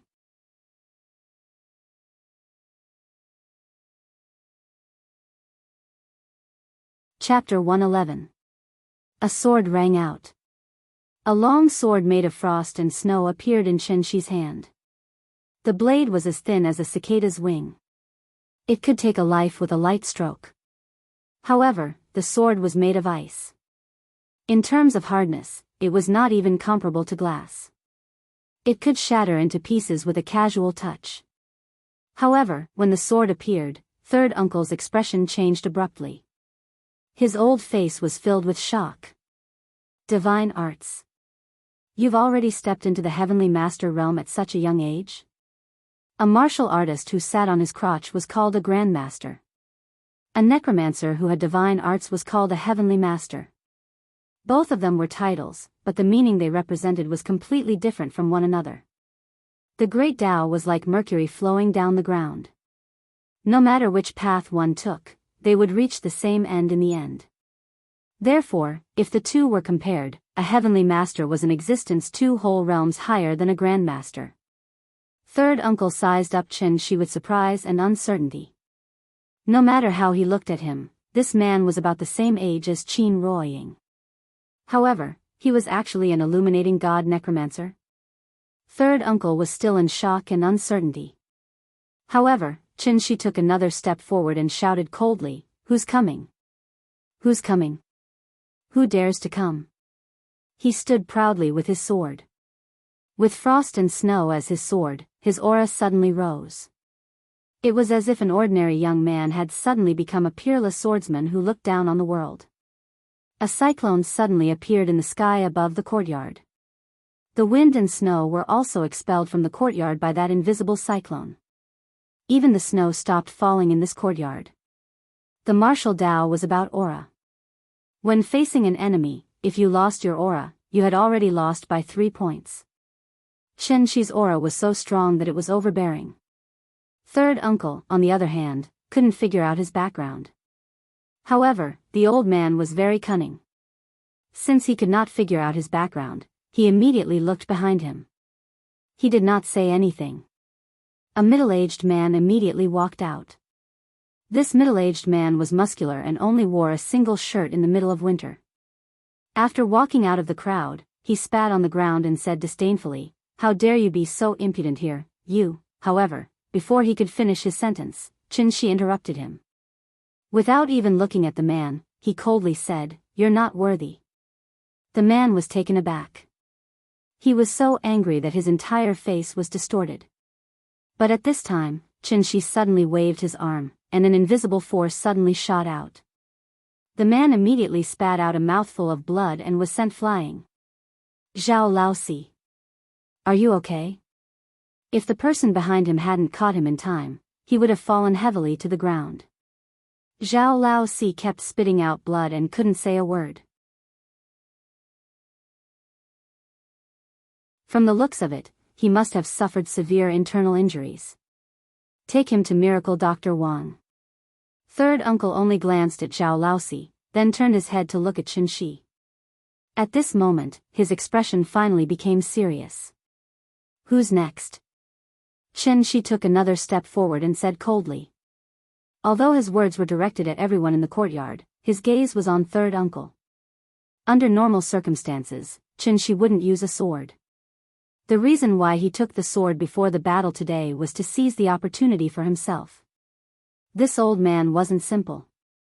This village was full of hidden dragons and crouching tigers.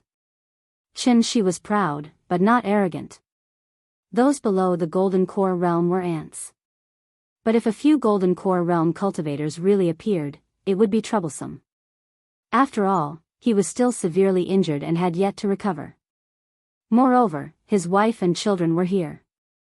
Once he struck, he would kill until they were terrified.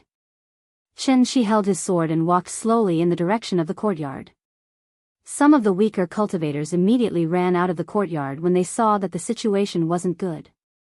"Young man, you're so spirited." Third Uncle finally spoke. He chuckled and looked at Qianxi thoughtfully. Then he shook his head and sighed. Fine, let this old man fight you. As soon as he finished speaking, third uncle suddenly attacked. Energy surged all over his body, and he suddenly slapped his palm toward Qianxi. His palm was like a rainbow piercing through the sun, aiming directly at Qianxi's head. Third uncle's action was no different from a sneak attack, which was despised by others. The reason why he did this was because he wasn't completely confident that he could defeat Qianxi. It could only be said that Qianxi's performance was too strong, so he didn't dare to be arrogant in front of Qianxi. Qianxi, watch out.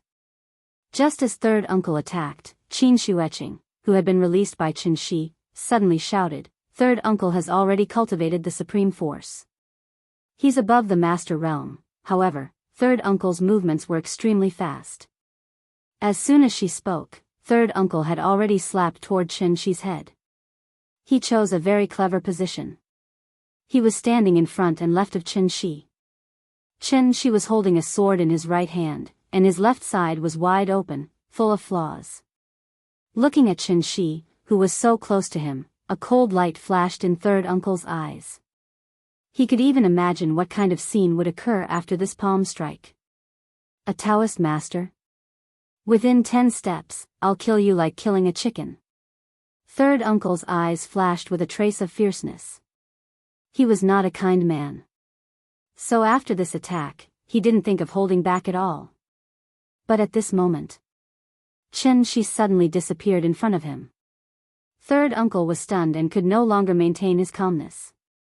His expression changed greatly. Like an old crane flapping its wings, he immediately tried to escape. However, how could Qianxi let him go? His sword moved according to his will, and the long sword made of frost and snow suddenly pierced third uncle's chest. The first move of the moonlight sword technique. One move, hidden void. Before the sword was out, the sword chi returned to one, hidden and not released. As soon as the sword momentum was released, in an instant it was like a long river hanging upside down, soaring into the sky. The tip of the sword first pierced through third uncle's protective shield, which could only be condensed by a martial artist in the Gang realm. The so-called impenetrable protective shield was like a glass cover at this moment, and was immediately pierced by Qianxi's sword tip. In the blink of an eye, it turned into white gas and dissipated in all directions. Third uncle retreated quickly. He was even faster than when he came, and in the blink of an eye, he had already rushed out of the courtyard. Escape. This person was too terrifying. Unfortunately, that sword was even faster. One move, hidden void. As soon as the sword move was released, it would return after drinking blood. Third uncle was still in mid-air, but Qianxi's sword seemed to turn into a ray of light, directly shooting toward third uncle's back. Puff! The sword chi went straight into third uncle's flesh, and his body exploded into a cloud of blood. Then, like a wild goose that was shot by a hunter, he fell heavily to the bottom of the hill. There was a dead silence. Even Qin Ruoying was frightened by Qianxi's killing intent, and could not help but reach out to grab his clothes. No wonder he wanted Nian to sleep. It turned out that he was going to kill third uncle. A few of the smarter ones immediately reacted, shouting third uncle's name, and rushed out to look for him. This change came too suddenly. The two people who were fighting Qin Yongyan and Big Cat immediately jumped out of the battle and retreated directly to the courtyard door. Big Cat wanted to chase after them, but Qianxi stopped him in time. Big Cat, come back. Meow. Qin Yongyan stared at his cheap son-in-law in front of him, dumbfounded. That was third uncle. And Gang Realm great-grandmaster. He could not even take one move of his sword. Qianxi did not notice his father-in-law's expression.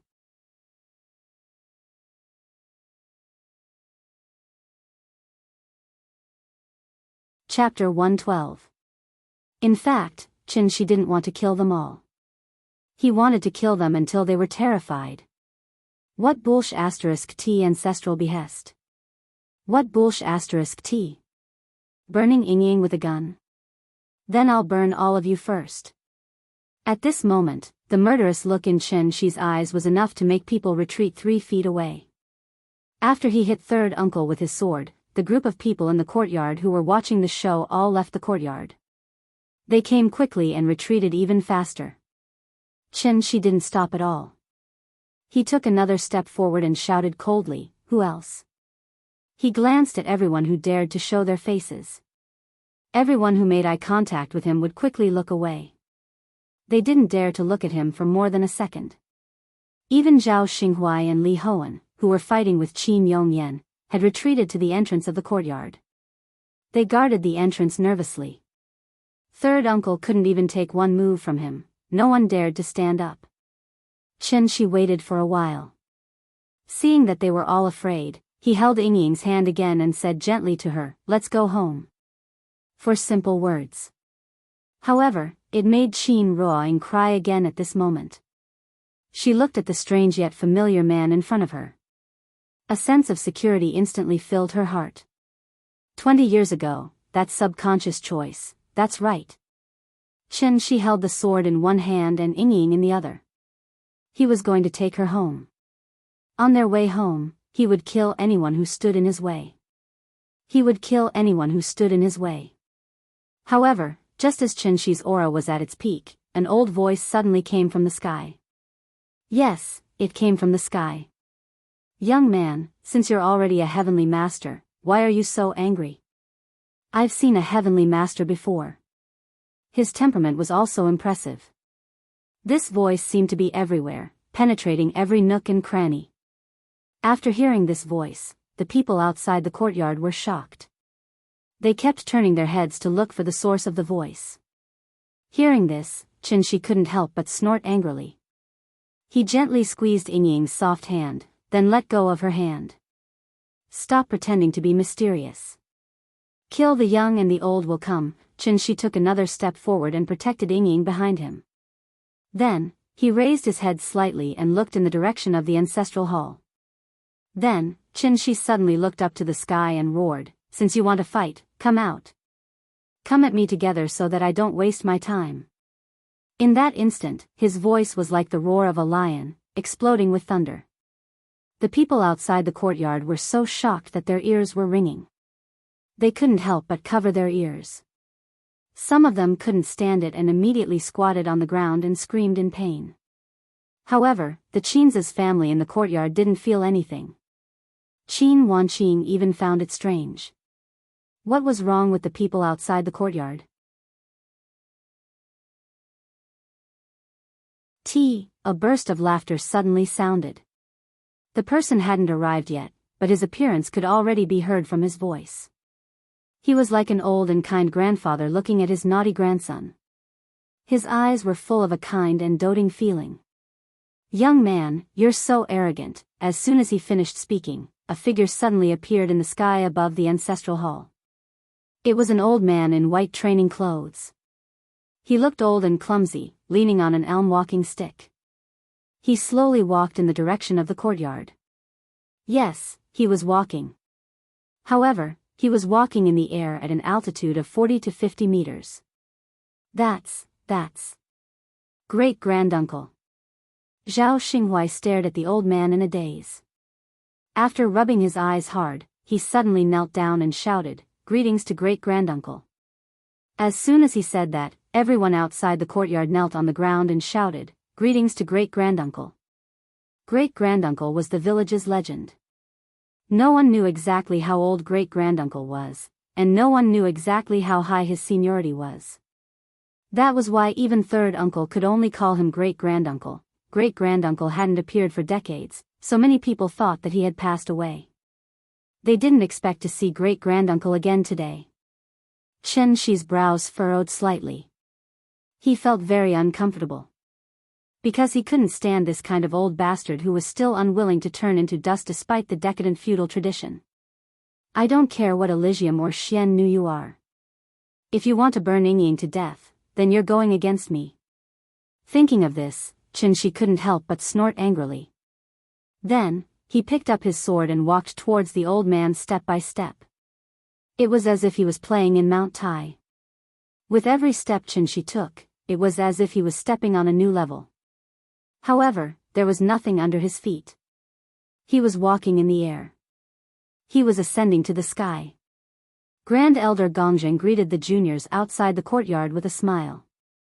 When he saw Qianxi walking in the air from the courtyard, the kind smile on his face slowly disappeared.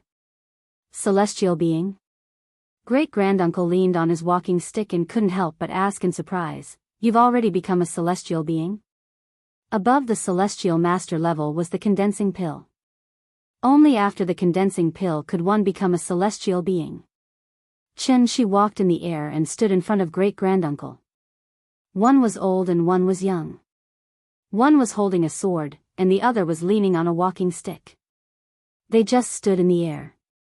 Qianxi acted as if he didn't hear great-granduncle's exclamation. Instead, he asked, "I only have one question."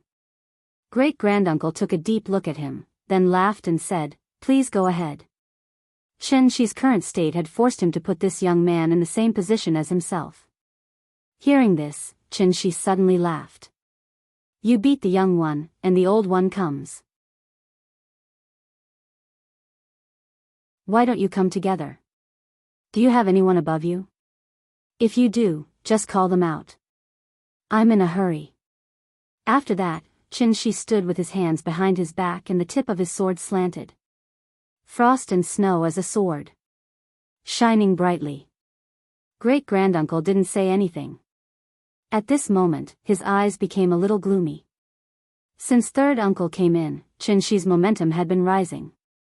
Before the fight, great-granduncle already had a trace of fear in his heart. That was momentum. Winning with momentum, winning before the fight. This young man was really terrifying. Great-granduncle looked at Qianxi expressionlessly, as if he was thinking about something. After thinking for a while, he suddenly chuckled. "Young man, it's good to have spirit, but have you ever thought that if you lose today, even if you only lose by one move, what will happen to you, your wife, and your children?" How vicious this old bastard was. After hearing this, even with Qianxi's self-confidence and composure, he couldn't help but look back at his wife and children in the courtyard. Almost without any hesitation, he raised his left hand and grabbed in the air. The wind and snow suddenly became stronger. In just a moment, hundreds of frost swords condensed around him. Qianxi waved his left hand. The densely packed frost swords suddenly flew towards Qin Ruoying, who was in the courtyard. Buzz, the long swords broke through the ground, bringing with them a burst of crisp sounds.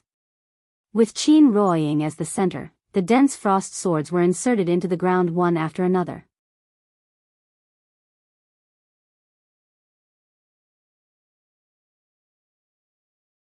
Chapter 113. Frost and snow were the swords, and the swords were the array. Hundreds of frost swords were densely inserted into the ground, surrounding Qin Ruoying, who was holding the little fellow. If one looked from the sky, one would find that these swords were not randomly inserted.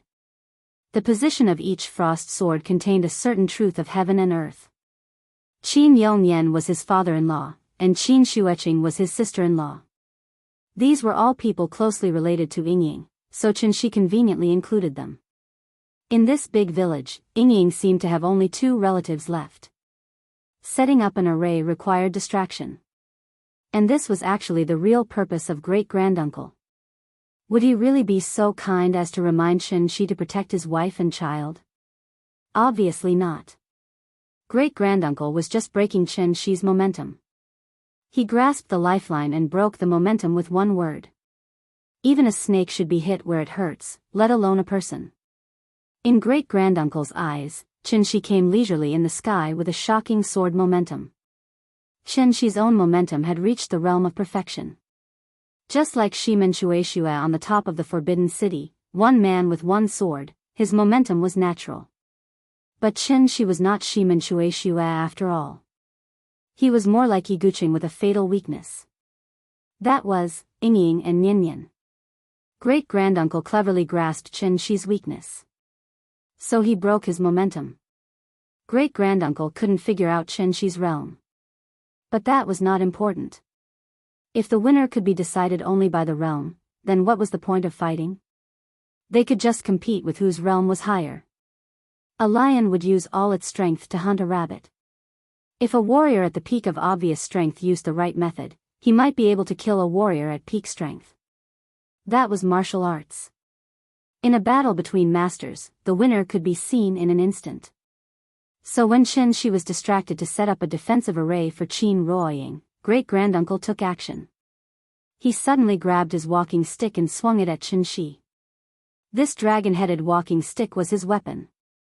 With the support of granduncle's strength, the dragon head at the top of the crutch seemed to come alive. It was like a dormant black dragon had suddenly woken up. Wrapped in a streak of white light, it suddenly blasted toward Xianxia with shocking power. Hibernating dragon, roaring thousand mountains. The clouds in the 8 directions moved, and the 4 directions surrendered. Granduncle's sneak attack was very sudden. Xianxia had turned around to set up the formation and had not yet turned around. He struck out with his staff, aiming at the back of Xianxia's head. It was no different from third uncle's previous behavior. However, he was a little smarter than third uncle. He knew that he had to break the momentum and cause his opponent's mind to be disturbed before he made his move. However, no matter how astute great-granduncle was, he was still wrong about one thing. That was, he had underestimated Xianxia's strength. It was not an overestimation, but a far underestimation. The obvious strength stage could indeed kill the transforming strength stage. However, it was impossible for a golden core cultivator to kill a semi-god realm warrior. Even if he was just a semi-god realm warrior who had not recovered from a serious injury. Therefore, just as the dragon-headed walking stick was about to hit Xianxia, a long sword suddenly appeared in front of Granduncle. Ding! The frost sword went from bottom to top. The seemingly fragile blade blocked Granduncle's dragon-headed walking stick. Because they were too close, Granduncle could even see every fine line on the frost sword. He widened his eyes. The energy in his body was surging, and his sleeves were fluttering. Just a little bit more. He would be able to break this frost sword soon. However, no matter how hard Granduncle tried, the frost sword was like a pillar holding up the sky, between him and Xianxia. At this time, Xianxia had finally finished setting up the formation.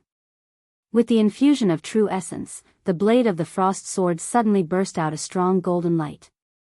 He turned to look at Granduncle. "Since you are tired of living, I'll send you on your way." As soon as he finished speaking, Granduncle was shocked. He suddenly realized that a huge threat was coming. Seeing this, Granduncle immediately withdrew his dragon-headed walking stick and then struck a pose. The dragon tail was entrenched, the dragon head was raised to the sky, and he held the walking stick in front of him with both hands.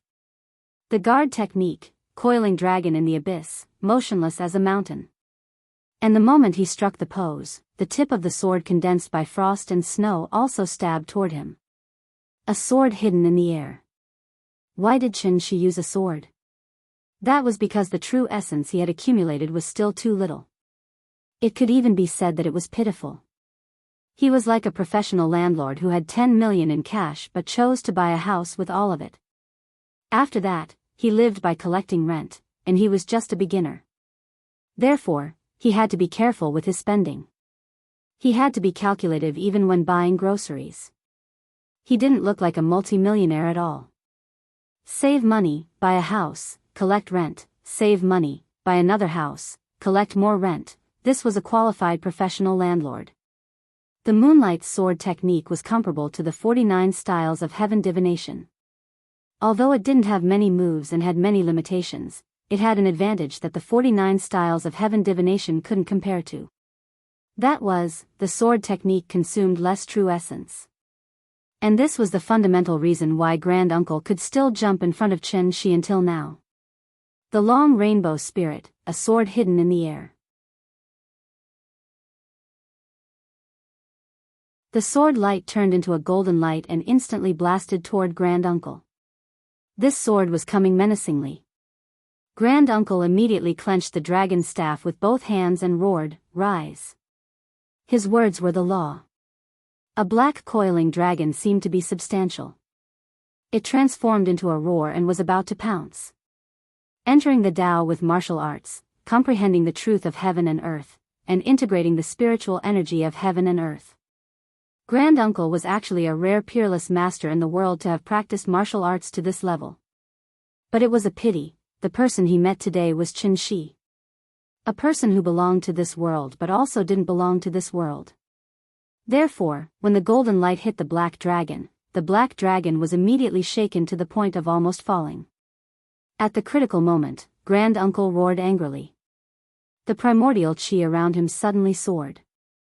This also made the black dragon, which should have been on the verge of falling, actually take shape again. He actually took this sword head-on.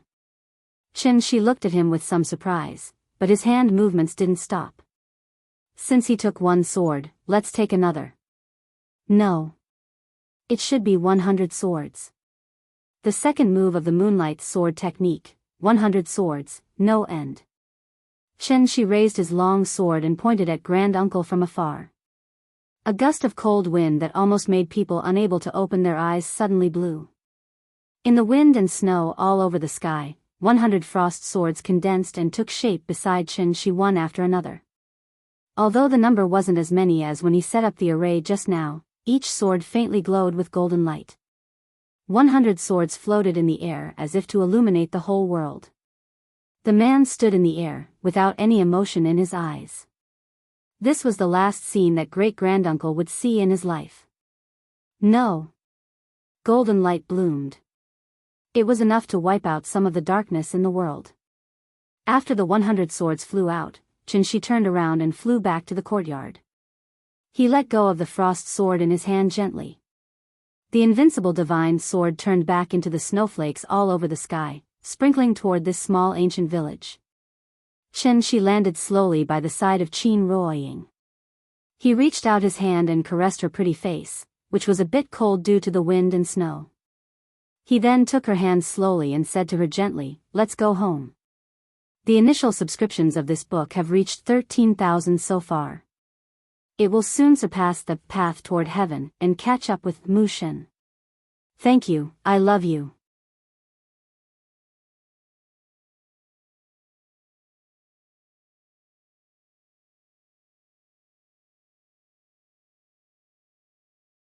He smiled and comforted her. Give the child some time, okay? Qin Ruoying nodded and forcibly swallowed back the tears that had already welled up in her eyes. Qin Shi took the little fellow to the bathroom. She also wanted to follow and see how Qin Shi washed the little fellow. But as soon as she took a step, she immediately stepped back. There was the sound of running water in the bathroom. The little fellow bit the toothbrush and said something to Qin Shi in a muffled voice. All of a sudden, Qin Shi laughed. Qin Ruoying really wanted to hear what they were talking about, so after hesitating for a moment, she quietly leaned toward the bathroom. However, she was neither a cultivator nor a necromancer. She was not even a martial artist. So no matter how hard she tried, she could not hear what the little fellow was saying. The sound of running water stopped abruptly. Qin Ruoying hurriedly returned to the original place as if she had never moved. After washing up, the little fellow finally woke up. Qin Shi took her out of the bathroom and went directly to Qin Ruoying. "Nian, Daddy is going to cook. Mommy will play with you, okay?" Hearing this, the little fellow could not help but hesitate. She looked up at Qin Shi and then at Qin Ruoying. After serious consideration, she nodded gently and said very obediently, "Okay. Good girl. Go, let Mommy watch cartoons with you." With that, Qin Shi pinched her little face and then handed her hand to Qin Ruoying. Qin Ruoying seemed to have not recovered yet. Seeing this, Qin Shi smiled gently and said, "Inying, watch cartoons with her for a while." After that, Qin Shi held the little fellow in one hand and Qin Ruoying in the other. After putting the mother and daughter's hands together, he said with a smile, "Daddy is going to cook. I'll call you when it's ready." The first sentence was said to the little fellow, but the second sentence was said to Qin Ruoying. After that, Qin Shi winked at Qin Ruoying. Everything was understood without words. The mother and daughter watched Qin Shi walk out of the west wing. After he gently closed the door, Qin Ruoying, like a puppet with a spring wound, asked the little fellow tentatively, "Nian." Mommy, can I hold you? The little fellow nodded, raised her little hand and said sweetly, Mommy, hold me. Hearing this, Qin Ruoying suddenly looked a little excited. She quickly squatted down and gently took the little fellow into her arms. Then she held the little fellow's butt and picked her up. It was different from the excitement of reunion. At this moment, Qin Ruoying's heart was only filled with joy. Joy from the bottom of her heart. She was so happy that she couldn't help crying. Nian, what cartoon do you want to watch? Mommy will find it for you. It seemed that she didn't want the child to see her crying. So after Qin Ruoying put the little fellow on the bed, she immediately turned around to look for the remote control.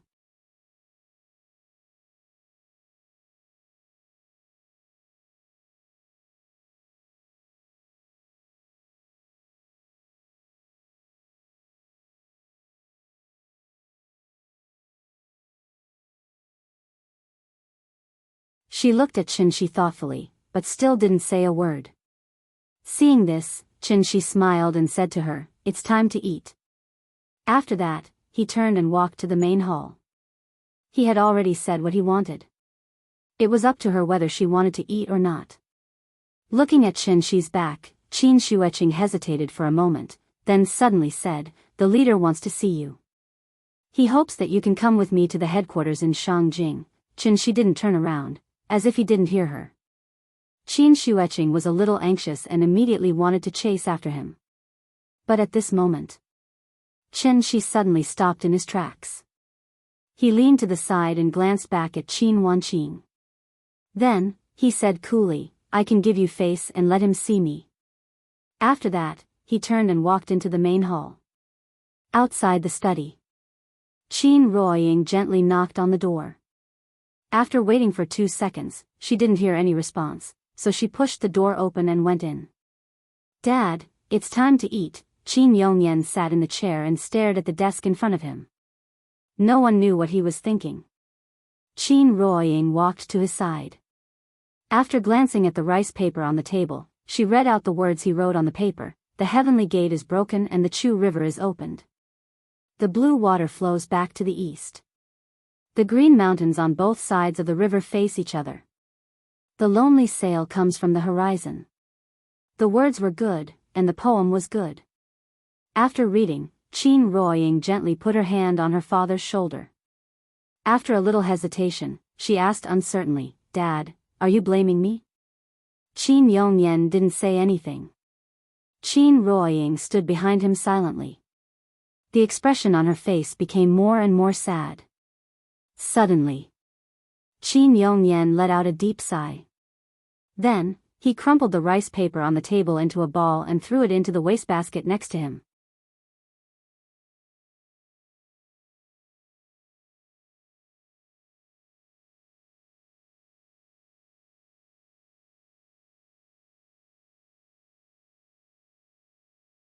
After that, he directly sat down at the head of the table in front of the red sandalwood carving table. After waiting for so long, the children must be hungry.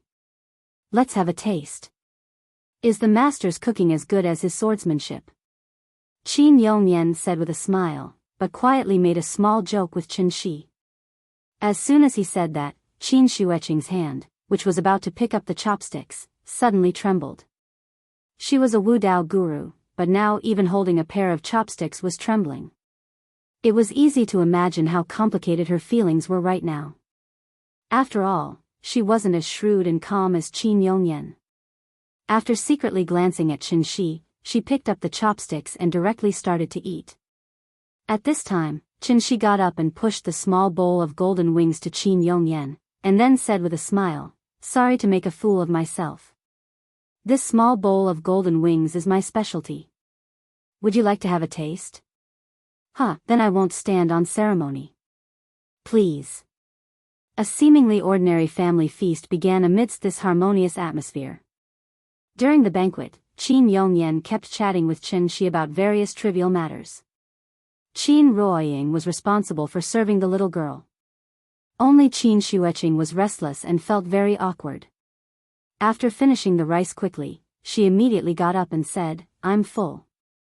Uncle, sister, take your time. After that, Qin Shueqing turned to leave.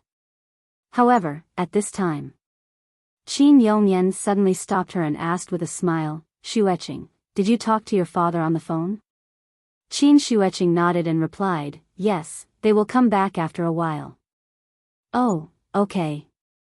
Qin Yongyan nodded, but then suddenly pointed to her seat and said with a smile, there are guests at home. You can be considered as half the host here. Don't be in a hurry to leave. Sit down for a while. Ah. Qin Shueqing looked at Qin Yongyan with a little surprise. Seeing that he was looking at her with a smile, Qin Shueqing couldn't help but hesitate for a moment, and then reluctantly sat down again. She glanced at Qin Shueqing. After seeing her sit down, he suddenly said to Qin Yongyan, Uncle Qin, sorry for calling you like this. Hearing this, Qin Yongyan immediately turned to look at Qin Shi. He still had a smile on his face. He just looked at Qin Shi with a smile and didn't say anything. Seeing this, Qin Shi also smiled. He gently held Qin Ruoying's hand under the table, and then said with a smile, Nian is already 4 years old, but I still owe Ying a romantic wedding, so, I hope to hold this wedding for her under your witness. What do you think, can you? Before Qin Yongyan could answer, Qin Ruoying had already turned her head and looked at Qin Shi in a daze. Wedding. She really never thought about it. Qin Shi had actually been keeping this matter in her heart. Drinking wine and growing old together.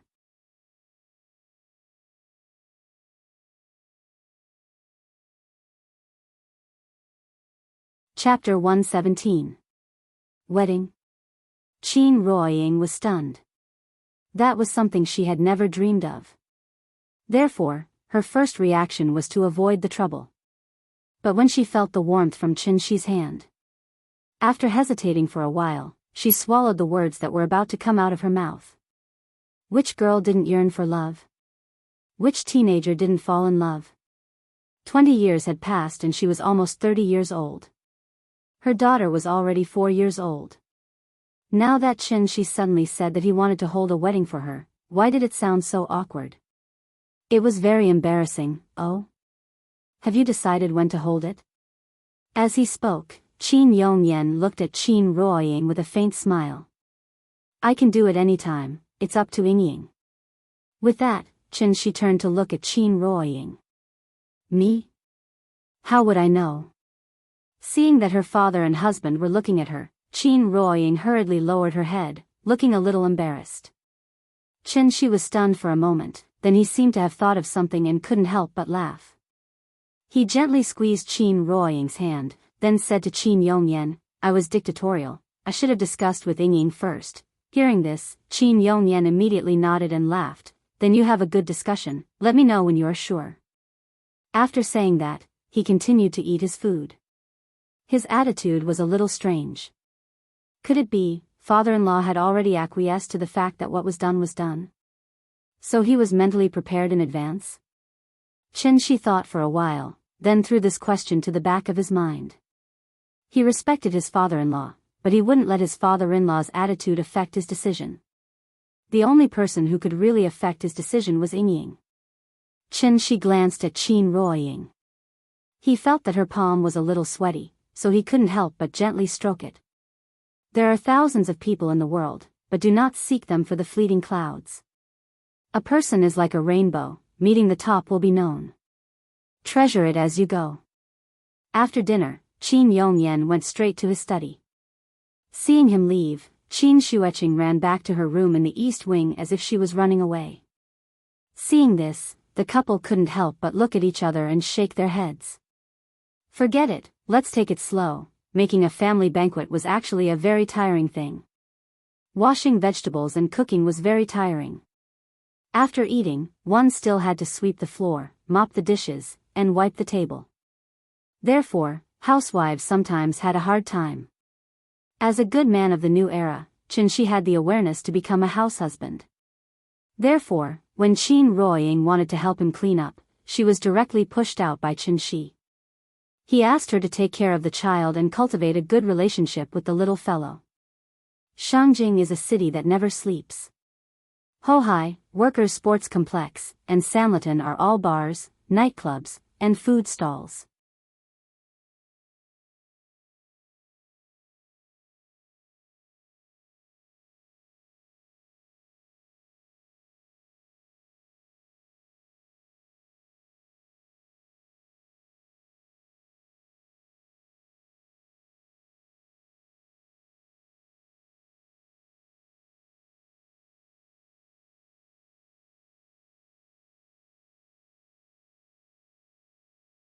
Chapter 119.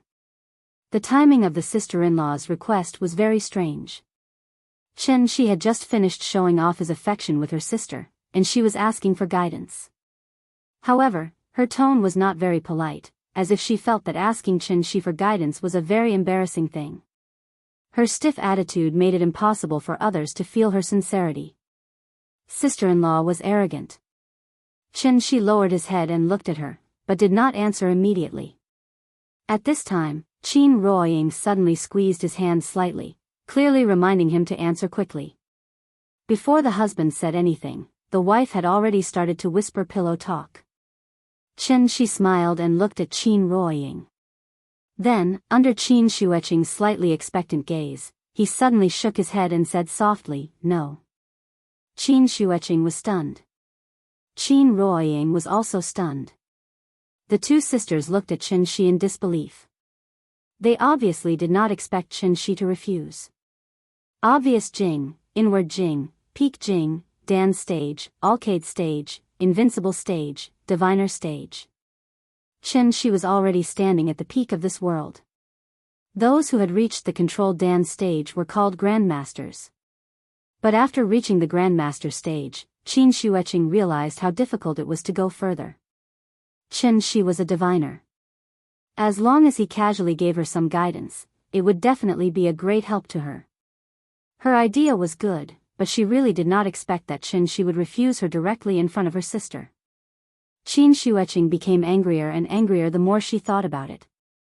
In a fit of anger, she immediately turned around and walked back to the east wing.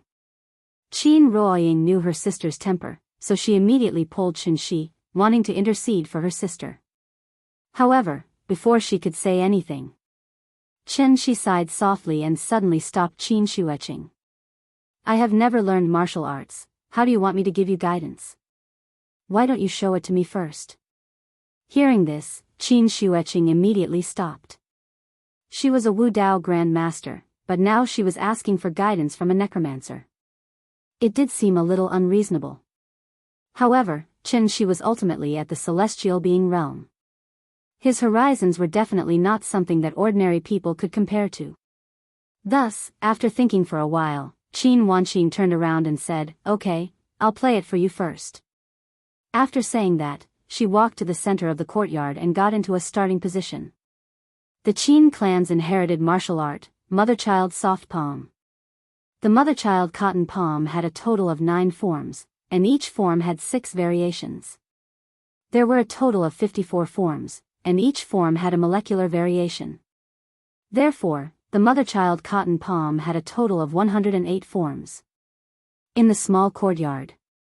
In a slightly tipsy winter day, Qin Xueqing proudly stands alone, holding her breath. As a Grandmaster of the Dan stage, she had long cultivated the martial Dao from the vocal realm to the silent realm. Suddenly, she moved. Her lotus steps moved slightly, and her posture was exquisite beyond compare. Light clouds danced gracefully as her sleeves fluttered in the wind. Suddenly she was as ethereal as a light cloud, and suddenly she was like a magpie startling its nest. A set of Mother-Child Cotton Palm, which was soft but firm, came out from her hands. It was not like a martial art, but more like a dance. As it fluttered and danced, it was like a snow lotus blooming angrily. The little fellow, who was riding the big cat and wandering around, was attracted by her dance, so she immediately rode the big cat back to Xianxia's side. She looked up and asked, "Papa, is Auntie dancing?" Xianxia bent down and picked her up from the big cat, and then asked with a smile, "How is it? Is Auntie dancing well?" "Yes." The little fellow immediately nodded heavily, and suddenly said with some expectation, I also want to learn. Hearing this, Xianxia kissed her little face and laughed, Auntie is dancing the mortal dance. When you grow up, Papa will teach you the immortal dance and let you become a fairy like Sister Chang'e, okay? Okay. Teach me, Papa. The little fellow put her arms around Xianxia's neck and immediately giggled. The 108 moves were soon finished. Qin Shueqing stopped and stood still. She raised her head and looked at Xianxia again with some expectation in her eyes. Xianxia did not speak immediately, because after seeing Qin Shueqing's performance, he suddenly remembered the moves that great-granduncle used when fighting with him. It was beyond the scope of martial arts. The environment of the earth was not suitable for cultivation, so martial arts itself was a deformed product under the influence of the environment. This was a dead end. There was no way ahead.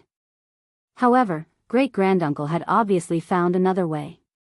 Therefore, after pondering for a while, Xianxia looked at Qin Shueqing and said softly, That's it. I'll think about it first and give you an answer tomorrow. Okay. Qin Shueqing looked at Xianxia with a complicated expression, and then turned back to her room in the east wing. After his sister left, Qin Ruoying turned to look at Xianxia and suddenly asked thoughtfully, You're so powerful now, is it because of that place in your memory? She had seen Xianxia's memory. Although it was only the first few years, it was enough for her to understand that there was a place called the Heavenly Jade Domain in this world. The people there were very powerful. Xianxia looked at Qin Ruoying. Seeing her worried look, he could not help but smile. It's a very long story. Let's go, I'll tell you slowly. The couple brought the little fellow back to the west wing. Then, Xianxia told Qin Ruoying the story that had lasted for 500 years. Heavenly Jade Domain, Immortal Cultivators. Heavenly Domain, Heavenly Yen Sect.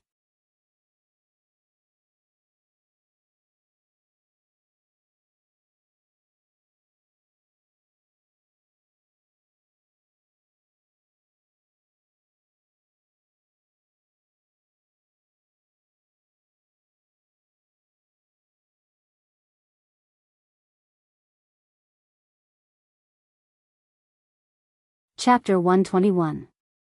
Since Qin Yongyan could cultivate it, it meant that there was nothing wrong with the cultivation technique itself. The Sky Yen God Sect's cultivation technique was based on righteousness and there were no shortcuts. However, it was a path that led straight to the Mahayana realm.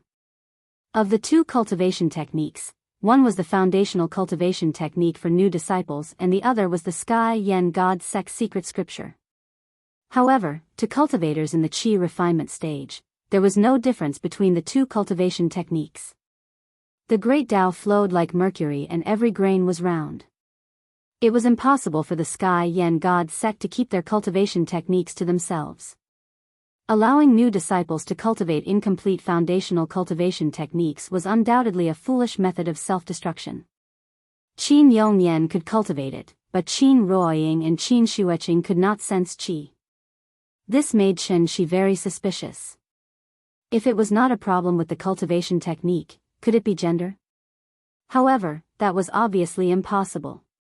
The Sky Yen God scripture did not have any requirements to be passed down to males and not females.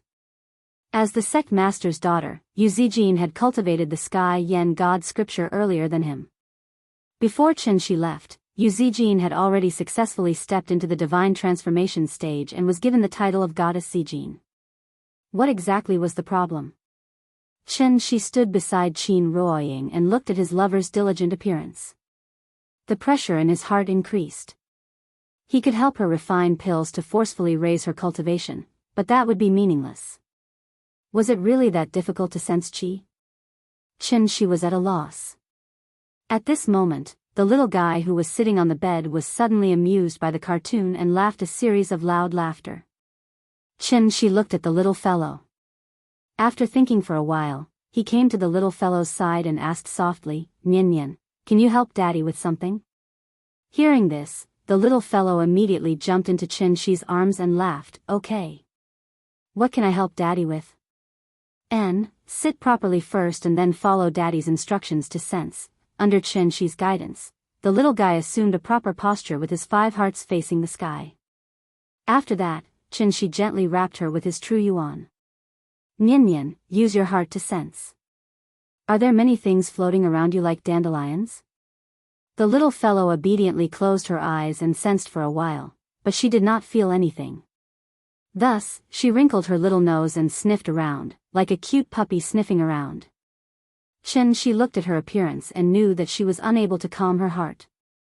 Nian was still too young and it seemed like she was unable to understand what he meant. Thinking of this, Qianxi couldn't help but sigh, ready to give up.